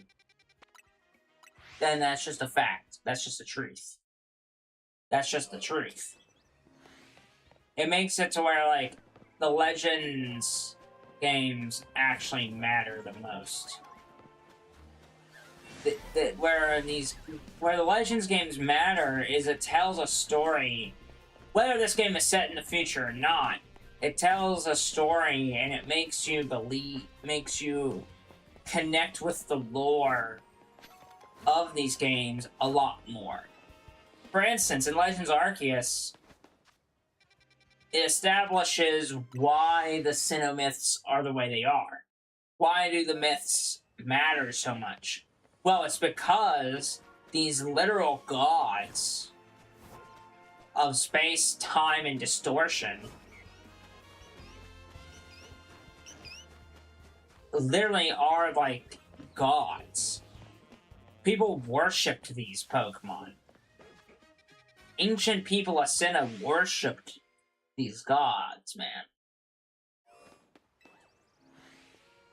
And the fact that people worship them and that these gods existed means that in the development of Arceus allows you to kind of connect the dots of how the mythos came to be. All mythos, really, even.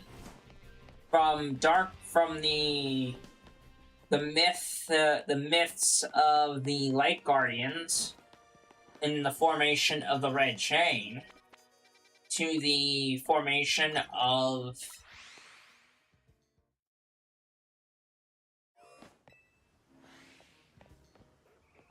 Arceus being a god being the god. Being the one that can pull people from from the distant future to the distant past to help with a certain task.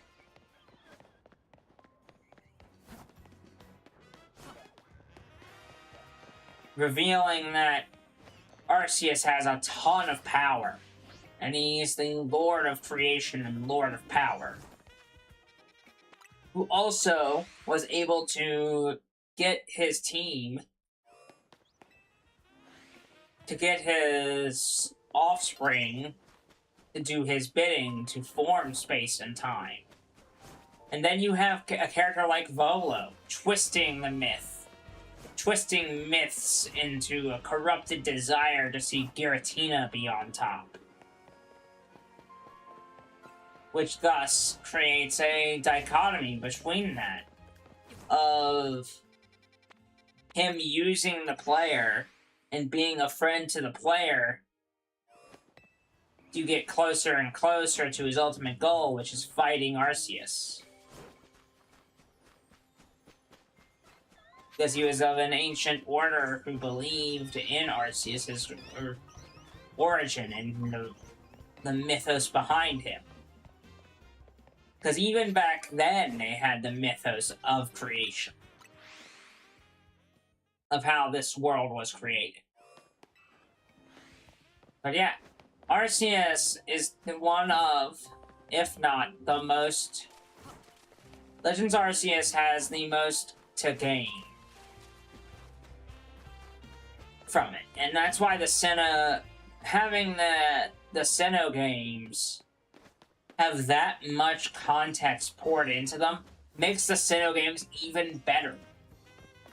Makes the Sinnoh region even stronger as a region. Because it introduces so much. It introduces a heavy lore region. Of like, hey, why do Pokemon and people get along? Arceus willed it so. Arceus wanted people and Pokemon to get together and be friends. By any means. And that is why he sent another person. Sent a person from a time in the future where Pokemon did get along.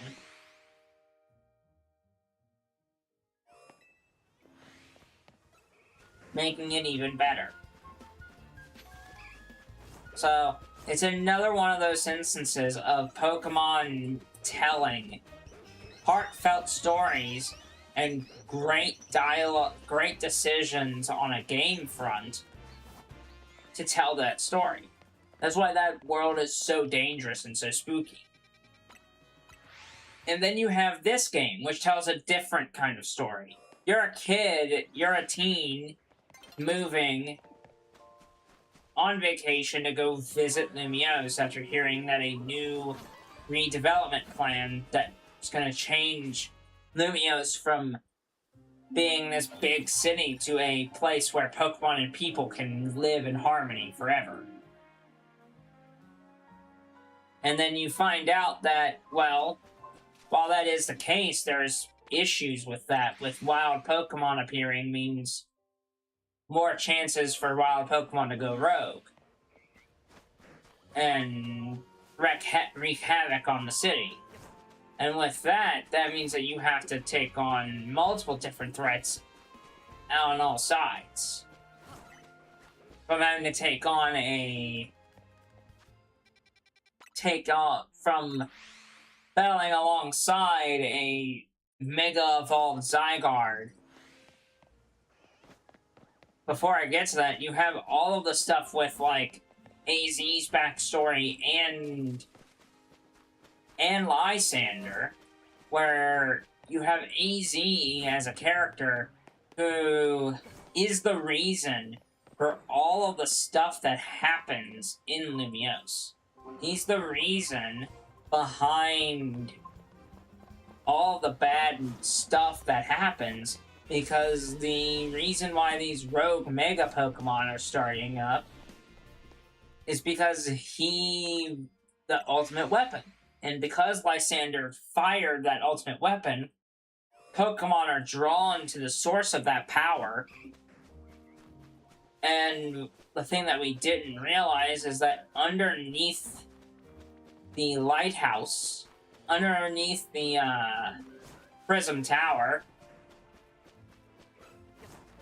was a powerful weapon.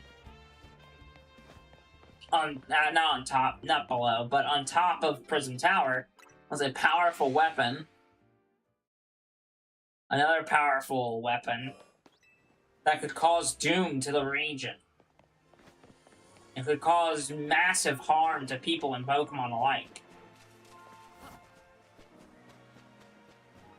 It tells the story of how one man sins of the past have come back to haunt him yet again. And why he chose to live in Lumios to begin with.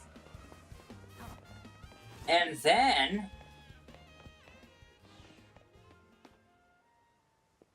you get to Lysander, and it reveals that, yeah, Lysander's ideals were in the right place of like, oh, he wants a more beautiful world, but his actions and what he decided to do were immorally wrong, and he has to pay for his sins. So both people had to pay for what is considered heavily the most sinful things that they have done. They had to pay for it, and by pay for it, I mean they had to come back and help these new teens deal with these problems. And that's what I mean, is like the story in Pokemon, the story of CA and the Legends games, both of them, are super good, but you have to rely on content from previous games. Games like the Generation 5 games, where Black and White, and White 2 and Black 2 are so good because you don't have any background. But the game gives you so much lore and story on how the world is set up that it becomes a game in of itself. That the game becomes the story of a little boy who is abandoned and orphaned by his family, and his corrupt, evil uncle, his corrupt and evil father figure. I wouldn't even call him his dad, because no father would do that to his kid. Took this poor kid in who had special abilities to talk to Pokemon, filled him with ideas of being the true hero and being the, like, king of an evil gang that wanted to steal Pokemon from others, centralize all that power, take all the Pokemon away for themselves, and hold all the power in the region. Bowing to the will of one central figure. And Getsus would probably have disposed of him if he were to succeed, right? Like, he probably would have disposed of him, killed him, probably. Getsus threatened a kid with murder in the second game by having Kyurem attack the player. If it weren't for Anne getting involved, we would have been killed. We would have been murdered by Getsus. That's what would have happened. That's how intense Black and White is. Black and White and Black and White 1 and 2. Black and White 1 and Black and White 2, Black 2 and White 2 are. They are great games with amazing stories. And sure, the game got better too. Like, the battle systems got better over time because they added more features and added more powerful Pokemon and more abilities and more fun stuff to the game and more strategies. But it also made the games so much better. Like, the stories got so much better. Huge steps up in story. And Black and White, Black 2 and White 2 are sad games at times. Because you learn about a kid getting so abused and abused to believe that he is the king. And it's creepy. Like, they have a room inside N's castle that plays this haunting music. Haunting music that tells the story of a lonely child. It tells a story. Like, the game tells a story of this lonely kid who has this special ability to talk to Pokemon that gets used by an evil dude that wants all the power to himself. It's awful. And sure, most Pokemon villains are maniacal and evil, but Ghetsis is different. He's so well written to the point where you can't help but enjoy that he is so evil. He's so awful and so evil because he is one of the most villainous villains in all of Pokemon. There is no other Pokemon, no other, like, villain in Pokemon like Ghetsis. Or Jetsis, depending on how you want to pronounce it. Like, he's so evil. It is one of the most maniacal evil people. Other villain team leaders have not stood up to him. Cannot stand up to him as far as evilness goes. Because what? You have Giovanni, leader of Team Rocket, who is just evil for the sake of evilness and being a evil, greedy businessman. Basically, who wants power, money, and influence to himself. And wants to threaten the world with power and money and greed.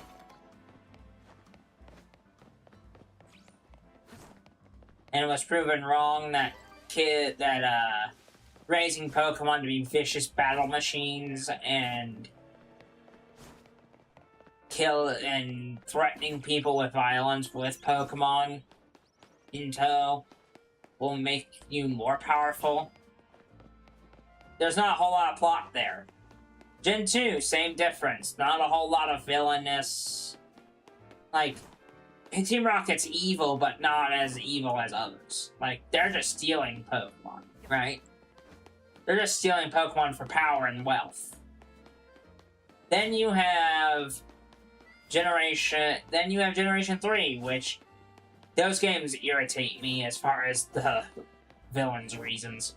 I want more land. I want more water. That's it.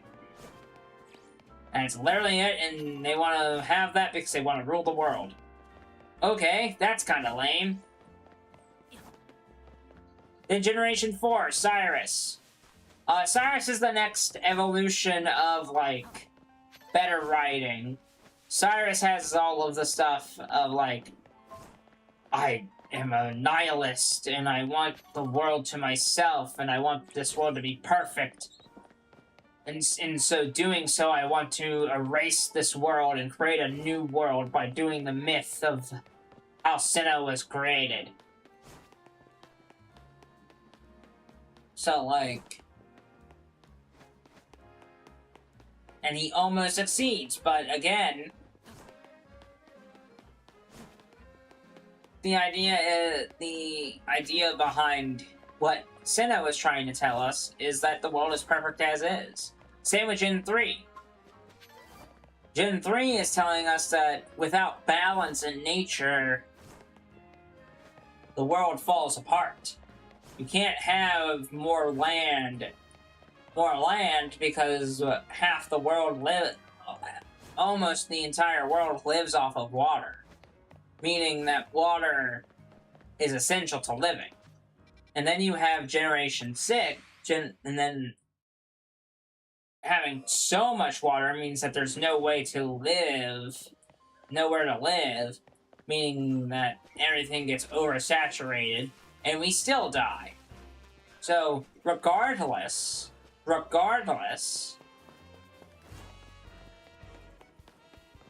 evil teams in Gen 3 make no sense. And then as far as, like, the lessons of what the Team Rocket does, is treat your Pokemon with respect and love and kindness. That is basically it. That's basically it. Treat your Pokemon with love and kindness, and make the decision to be a good trainer. That's that. And then we skip over to Gen 5. Gen 5 has multiple lessons, and the lessons are, listen to your heart, listen to what you believe in, do what makes you happy, and live your dreams. Go for your dreams. Even if they are unobtainable, go for your dreams. And then Gen 6 is weird, where the entire point of that one is really weird because who doesn't want a more beautiful world? Who doesn't? And I don't think Lysander is a fully evil dude, but his actions and what he does is deplorable. Like, what he decides to do to make that beautiful world possible is evil. Like, it's inherently evil. And it doesn't make what his decision-making... His decision-making is what doomed Callums. Doomed him. His decision-making is what doomed him. No matter what the intentions are of a person, it all matters of what your actions say. If your actions are evil and deplorable, no matter what your intentions are, you're going to lose your morality. Because that's just how morals work. You can't just say, like, oh, I have good intentions at heart, and then do evil things. You just can't. Like, even if you have positive intentions and good intentions, intentions are intentions. Actions are actions. You have to live your actions. You have to stand by your actions. Then Gen 7's story, it's not lost on me that people think Gen 7's story is decent. And it is a decent story. Gen 7's story is more about, like, standing up to authority. Is standing up to the authority of an evil corporation. Of a corporation that's doing testing and all sorts of stuff wrong on Pokemon. And really, it's more... Actually, no. I would say it's standing up for that, sure, but it's also... It's also the same thing of, hey, intentions are intentions, no matter what you intend to do, and no matter if you want to be a part of a kid's life, you can't demand that they do something. You just can't. You gotta treat your kids with respect and kindness. And treat the world with kindness. And don't subjugate something to testing when you know that it's false. So, Sun and Moon, the Gen 7 games, Ultra Sun and Ultra Moon, and by proxy Ultra Sun and Ultra Moon, they're unique in the way of, like, hey, the game's story is more kind of not up to you, but more of a, like, exploration-based story where they want you to kind of discover that these characters are deeply troubled by the experimentation. Lily, for example, is a great example of, like, a trainer of a Pokemon character that is deeply connected to the story because her mother is after her and trying to find her and control nearly every aspect. And that's the point. That is the point of those games, is control only leads to problems. And control only leads to you making bad decisions for your kids and for your family. That's the, like, big deal with the big deal and the big, like, point of view that I have. And the story is decent. The story for Sun and Moon and Ultra Sun and Ultra Moon are good. Is decent. I just find those games to be very, very annoying.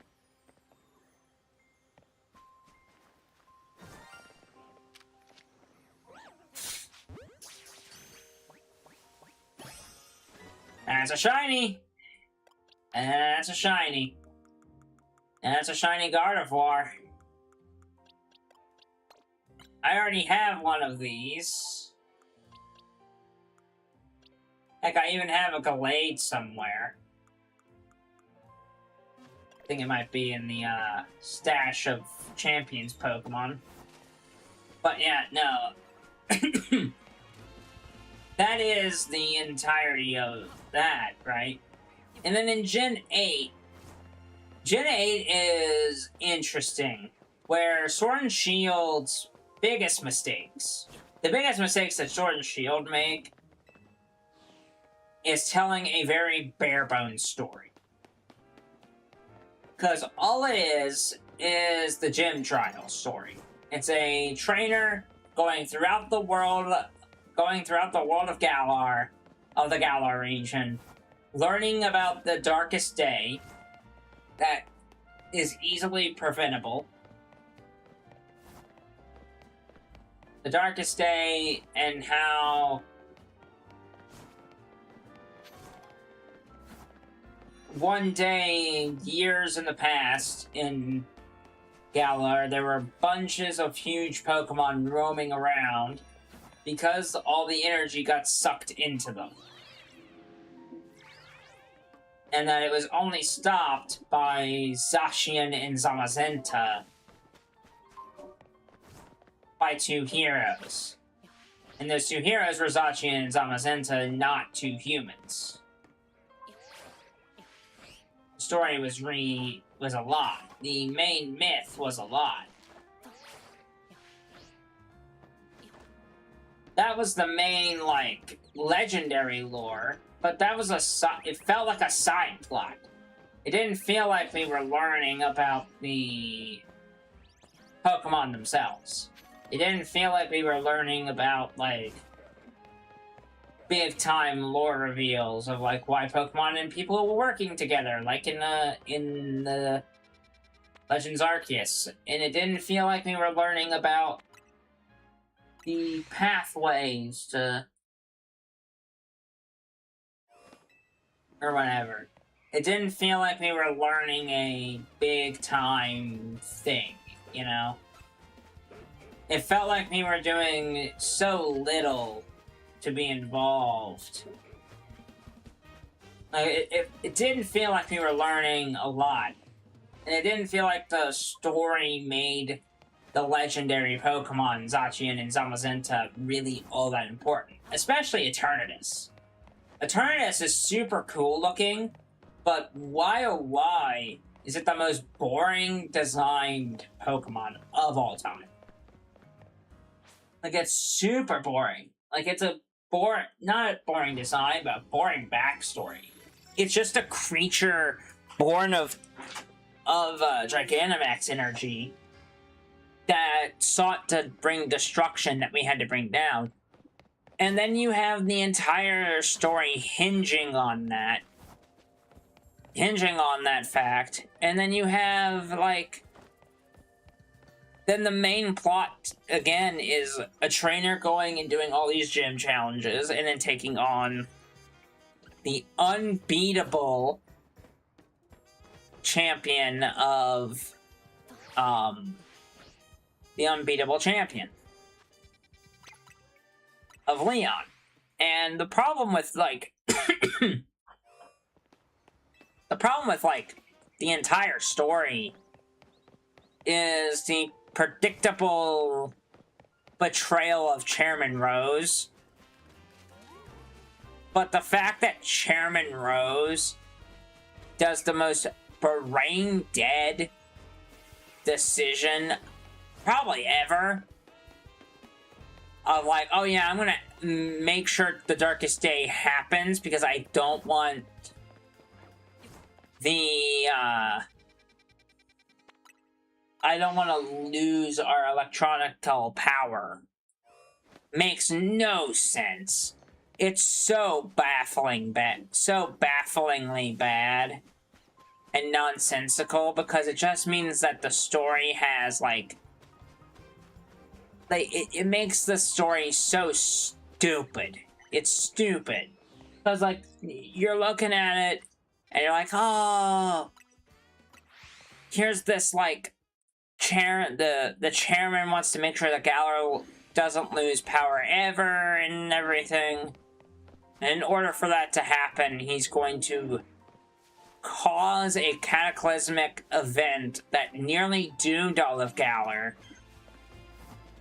and try to destroy the world for some reason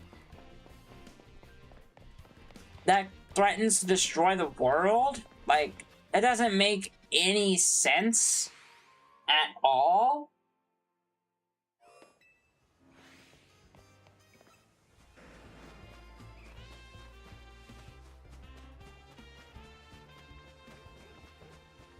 And, like, it feels like an unnecessary side plot to disrupt the game.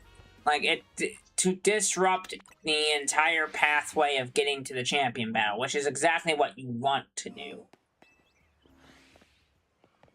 And it's very weird, it's very frustrating, and it's just not a great written story. Oh, and then add on top of that, with the problems with Gen 8, they added, it was the first time that expansion passes were involved in Pokemon games. And sure. Some, myself included, think that the expansions for Generation 8 of Crown Tundra, and Isle of Armor are great expansions. They help make those games so much better. And I mean that literally. I'm saying that for, like, hey, these games are great for, like, that reason. Right? Like, those expansions are great because, like, they add a little bit more context to the stories.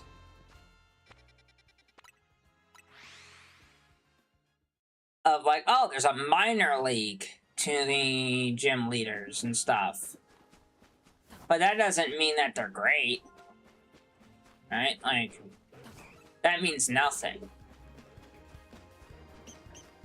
Like, they are the stories, they are like minor side stories to a game that needed just more time in the oven. Sword and Shield is good for different reasons.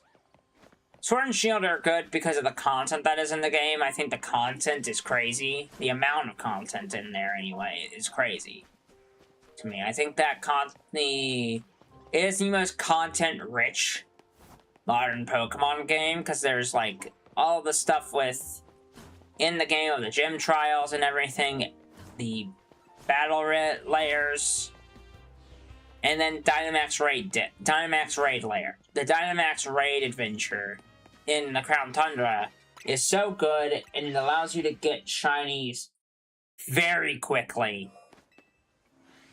that it makes it, like, painless to get the shiny, like, to get shinies. And you can get shiny legendaries too. It just makes that game way more worthwhile. And I mean that literally, like, as far as Pokemon is concerned, like, Sword and Shield have the problem of, like, oh, these are good games, but why do we have, like, those issues? Why is that a thing? Like, why are we going with what we are going with?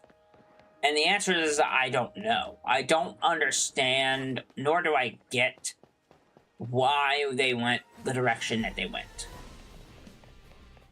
I think Shiny, but it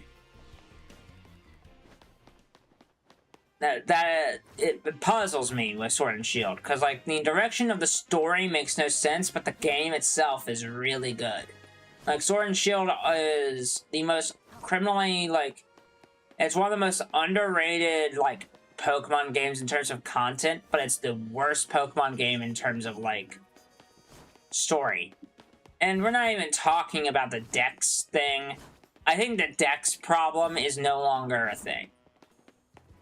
Yes, it's a limited Dex, and they took away being able to have all 1,000-something Pokemon in a single game.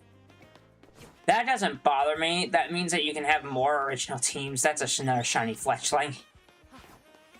I failed it! Yay! Sorry, guys.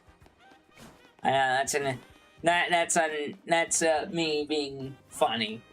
But yeah, no, I think to me, like, Sword and Shield is easily the most, like, controversial games that should not have been controversial, as far as the Dex is concerned. I think the one thing that I will say is, like, a big problem with Sword and Shield, it's definitely the story. The story is so bad. It is, like, it's so bad, it makes no sense at all, man. It doesn't make sense. And then you have Scarlet and Violet. And I think Scarlet and Violet are the most... It's completely flipped. It is completely different than what Sword and Shield's problem are. Sword and Shield, lack of a great story. Scarlet and Violet, amazing story. A great story of three different friends in the base game. No. Yeah, 3 different friends in the base game, and a decent story in the DLCs. Like, the fact that the stories in those games are so good, and I still remember tearing up at Arven's, like, whole, like, Mabo Stiff thing of his dog literally dying and him trying to figure out a way to save it is so cool. And him being connected to the main character. To the main, like, villain, I would say. Because there is no, like, evil bad guy. The only thing is that it's an absentee father. And the thing that, like, kind of drives me nuts about Scarlet and Violet is that the story doesn't have, like, that really good conclusion of, hey, what's your treasure?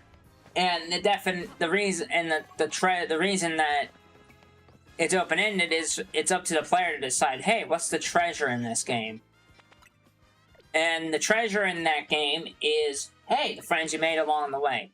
And I know that's so cliche and so boring, but that is how it is. That is the absolute God's honest truth, that it is the friends you made along the way are what you did. Is your biggest treasure. Is why you're there, right? Like, that is exactly the kind of thing that it is. It's just that way. That is the biggest, like, story element to Scarlet and Violet, really, to me, is that the treasure is the friends you made along the way and the memories that you made with them. Because, what? You had Nimona, who was this battle-heavy girl who wanted nothing but to become the strongest trainer ever, and became your rival and best friend because you had a certain amount of strength to you.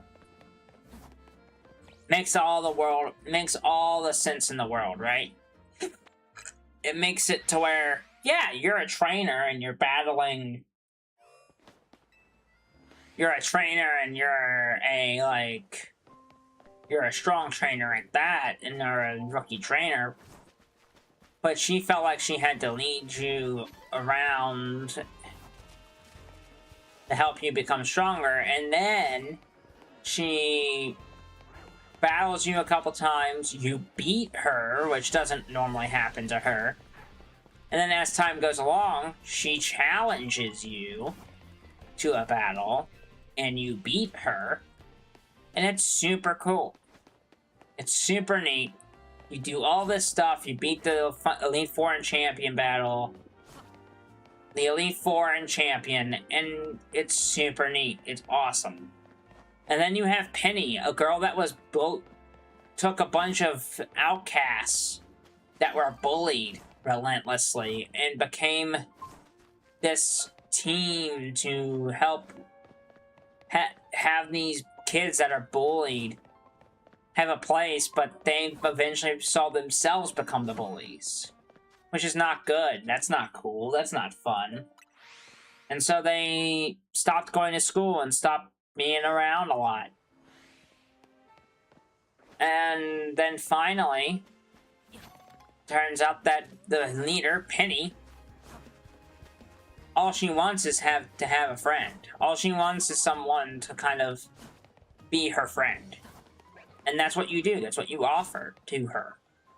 And that's awesome. Like, that is a great thing. She's lonely. She wants to have friends. She doesn't want to... She's seen what Team Star turned into. Doesn't like that at all. And wants them to be better. Wants the Team Star to go back to school to be part of the thing.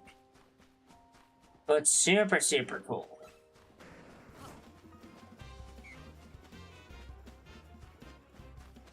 And the whole thing has layers. The whole thing has layers to it. And now she's working with the League to help with design and making things better and more improved. Because she's a tech genius. And then, here's where things get even cooler. And then you have Arven. And then you have Arven with his dog. You're going around trying to find these Herba Mysticas to help heal his dog from being sick. From being deathly sick. And you do it over time and you heal his dog completely. And then you and your 3 friends go into Area 0, which feels alien. Feels alien and feels like a Victory Road. And you learn of the tragic story of this researcher. Dying a cruel death, making a robotic copy of themselves. And Arven doesn't really get gets a full ending at all. Right? Like, none of it is fair to Arven, but, like, the story is so well put together.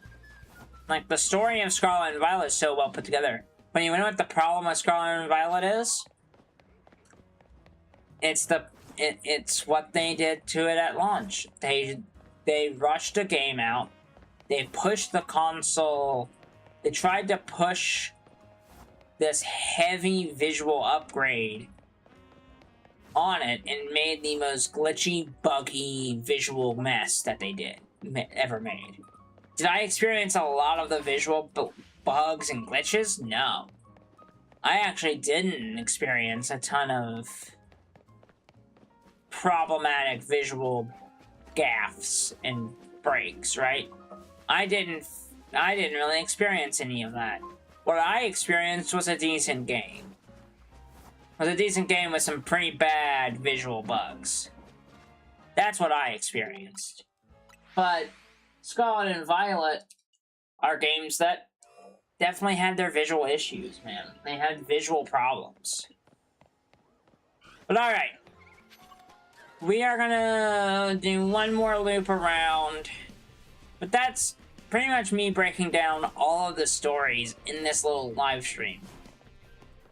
Which I know that's not what you came here to see, but what else am I going to talk about? I'm not going to talk about how I'm running around in circles for almost 3 hours. Which I can't believe how quickly we've gotten to 3 hours. That's kind of crazy. But we are going to wrap up on the shiny hunting section of this. What's next? We are going to hop on to Champions. I don't know if we're going to actually play this today. I am going to look at Champions and see what has changed. as far as like of like what has changed, what the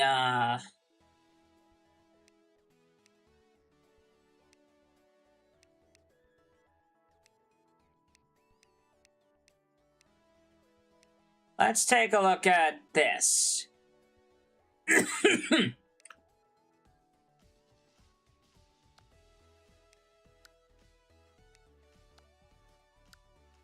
Rank Season M4 is underway.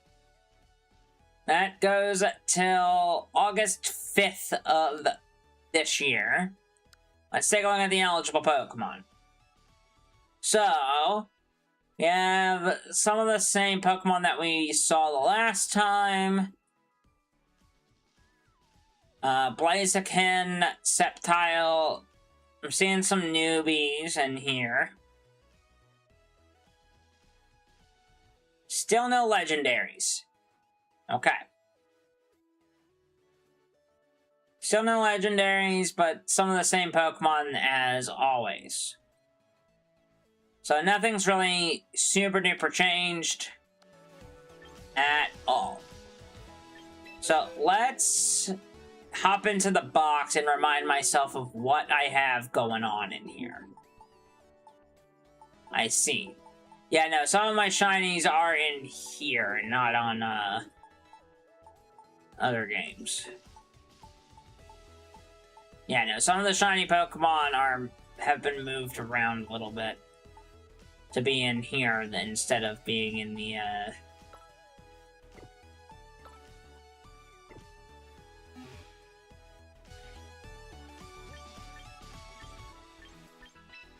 yeah. Cool.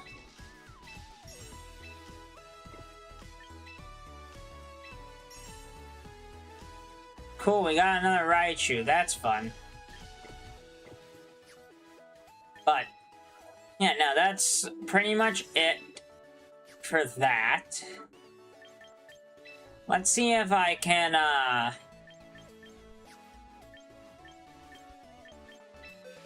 can I send a Pokemon back? Let's go back to home real fast. Actually, no. I think we have to log back into Champions. Yeah, I don't think we're gonna do much on Champions today. I know I said we would maybe do competitive, but I think I'm gonna leave it off on the Shiny Hunt side of things because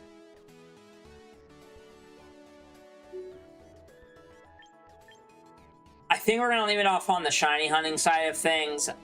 My voice is getting a little tired, and I'm ready to take a break from streaming today. We've been live for about 3 hours, and that's about as long as I really wanted to. I was gonna try to go to 4 hours, but my throat's bothering me. My throat's starting to bother me. So I wanna send back to home real quick.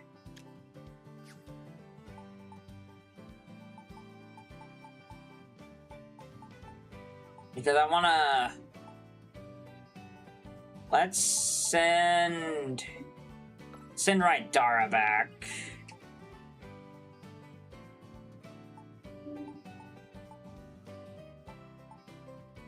I want to send that back.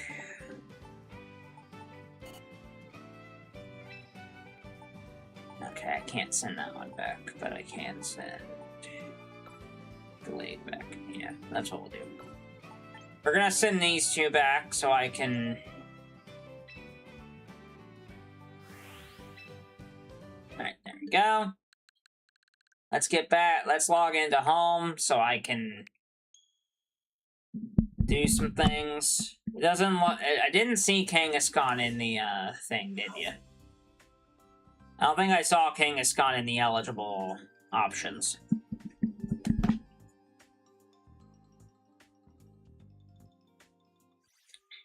Alright, maybe we will do at least one battle. I'll give you one. I'll do you one. I'll do you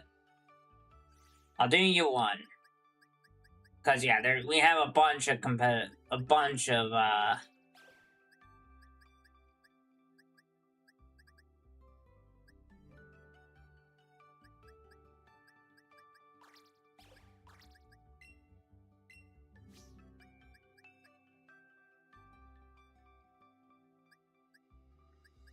But I said yes. Hang on. What do I have to do to get them to come back? Oh, I gotta click here. That's what you have to do. You have to do that way. You have to do it that way. Ah, shoot.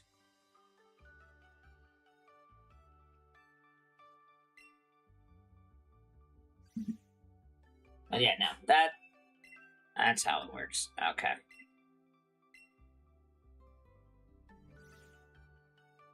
That's how that works. Alright. Let's go back into Champions. And let's go get us a rentable Pokemon. Let's go get a rent Pokemon, and then let's see if we can try to start battling. Let's see if we can start battling. Let's at least give a battle a try. Let's recruit a Pokemon. Yeah, let's meet a new Pokemon. Meet a Pokemon at no cost. Let's see what we got going on here. So, we've got Torterra, a Lucario, that's really good. A Steelix with Sheer Force for its ability, that's disgusting. A Absol, which that actually could be really good. Freeze Draw, a Mr. Rhyme, a Victory Bell, a Furfowl, a Meowstic, and a Hippowdon. You only get one of these. I think I'm gonna go with the more... I'm gonna go with this. I'm gonna go with the more interesting option. Go with that. And then we're gonna go back. Let's go to train real quick. What do you mean battle tutorials? Ah! This. Okay. And no, I don't care about any of that. Pokemon training.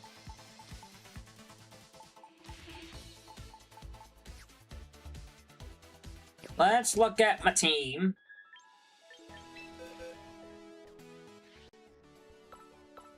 Looking at Team 2, this is the Trick Room team, right?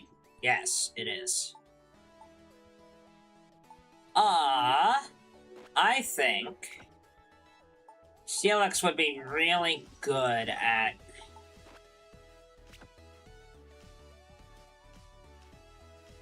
Steelix would be really, really good there.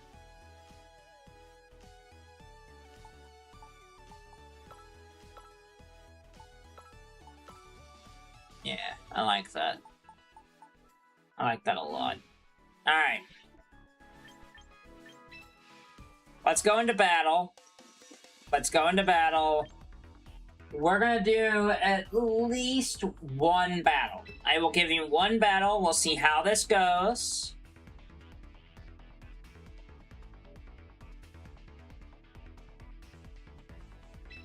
I will give you one battle.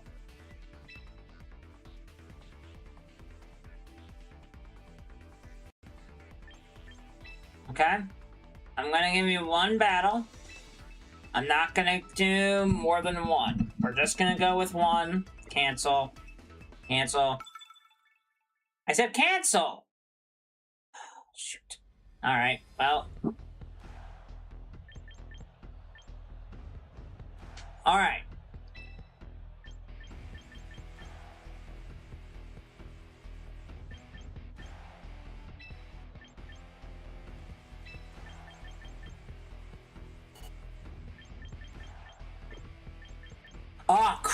It's... Nutty. Crap, oh, I didn't mean to do... Oh, well. It's fine. I didn't mean to do a single battle. I meant to do just straight up one-on-one. Meant to do double. Alright. Well, this is the only battle you are getting. We're gonna do single battle. I guess. Actually, I don't care. I don't want to do this battle. I know, I forfeited the battle. It's okay. I did not want to play this one anyway. I didn't want to do this one. It's okay. I'm not worried about it. I didn't want to do this. Let's quit battling. Battle. Ranked. Double. There we go. That's better.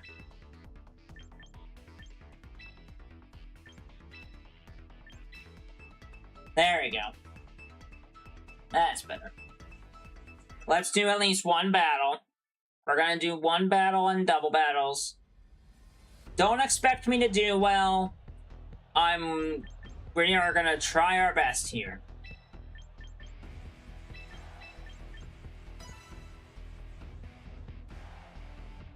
We're gonna do our best. I don't really foresee me winning.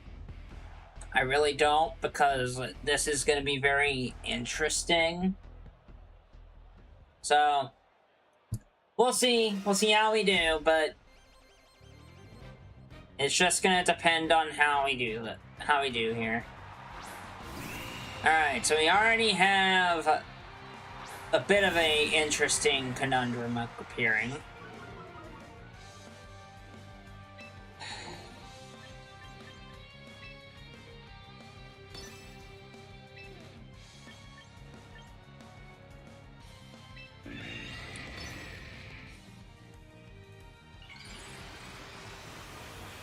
If we can live a hit, if we can live at least one hit, man. If we can just live one hit.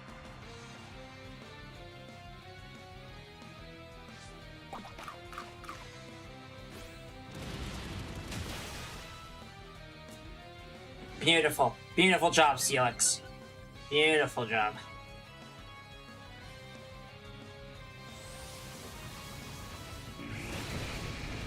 Ouch. That's okay. That's fine. That's fine. The fact that it went for the Pokemon is very interesting. Okay.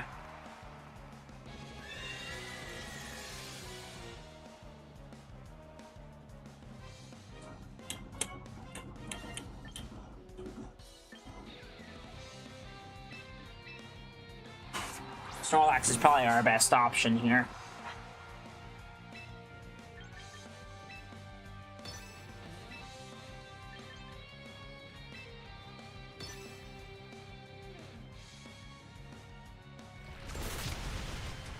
Wow! Didn't kill.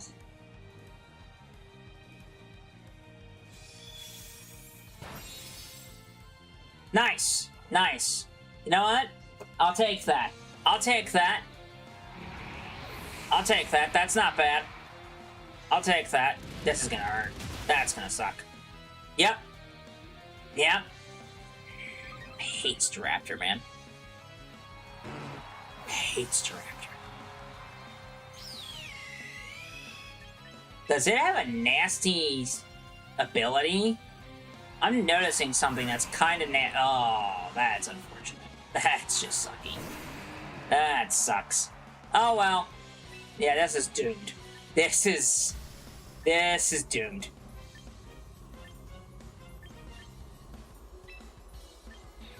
This is probably straight up doomed, but gotta give it a shot. We are gonna Mega Evolve. There's no point in not evolving it, Mega Evolving it. There isn't. There's just no point in not. We gotta at least try it.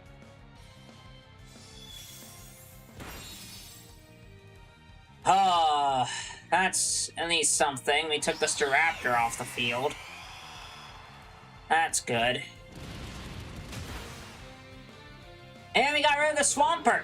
We might actually win this match. We might actually win this. And there might actually be a chance for us to actually do that. I don't know how that damage works. Oh, no.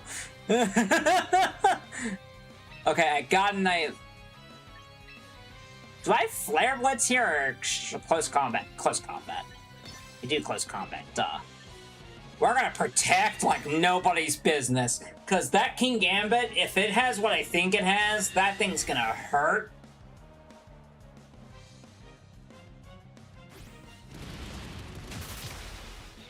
Beautiful! We did win! Whoo! I played that kind of rough at the beginning. At the beginning, that did not go well. End of battle, that went beautifully. It went so much better. Would I have loved to have had the... Hey, we won the match, so... We did good. I mean, we did do good. But yeah, like I said, I'm only gonna give you... I'm only giving you the one. I'm only giving you the one battle today. Maybe sometime in the future we will, play a bit more. But as for today, we are not gonna continue on with that. So... yeah, no, I'm not gonna keep battling on here, because there's no... I have no, like... reason to do so. So...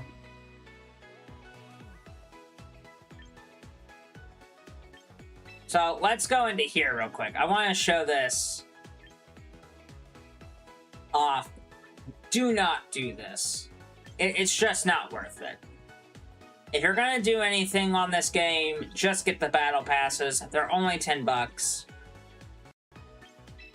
They give you more bang.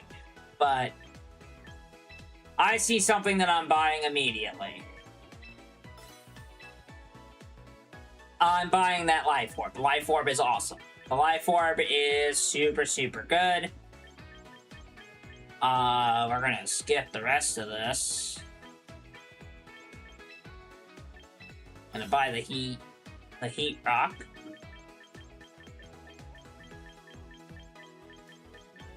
I'm not seeing anything else. Okay. Mega Stones. I can't buy anything, but if I did... we're gonna look into what Staraptor's Mega Evolution ability is, because my goodness, there's something there. There's something there. It has to be some sort of crazy ability. But, alright friends, I'm gonna wrap up the stream here. I know I said we might get to competitive Pokemon. I didn't want to fully embrace competitive Pokemon today, because I didn't know if I was going to feel up to it. I'm definitely not feeling up to it. So, we are going to wrap up this stream here. Thank you all for tuning in. If you, again, this has been your host, King of Fluff here. If you have found yourself enjoying today's live stream, I am so glad for that.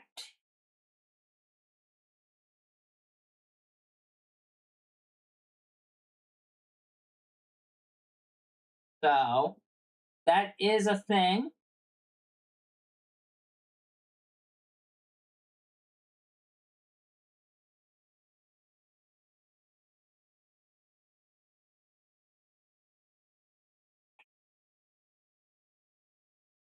Never mind. I was going to do something cool, but that did not work out. Anyway, if you find yourself coming back on the regular and have enjoyed this live stream, I am so glad that you did enjoy it. I'm going to get off of here. In fact, I'm going to send you to a friend. I'm going to do something quite fun, because I have a good friend of mine. I have a friend who I actually watch on the other platform. Oh, hold on. Need to mute my audio really quick. Give me a second. There we go. I was gonna do this, but we didn't. But hey, if you are tuning in and wanna support another content creator that is really cool and really fun, his name is It's Mastodon. He runs a very cool Twitch channel where he runs an interactive WWE Universe mode. So we are gonna send all of us over his way. And we're gonna head out. I will see you all later. Have a wonderful day, guys. Peace!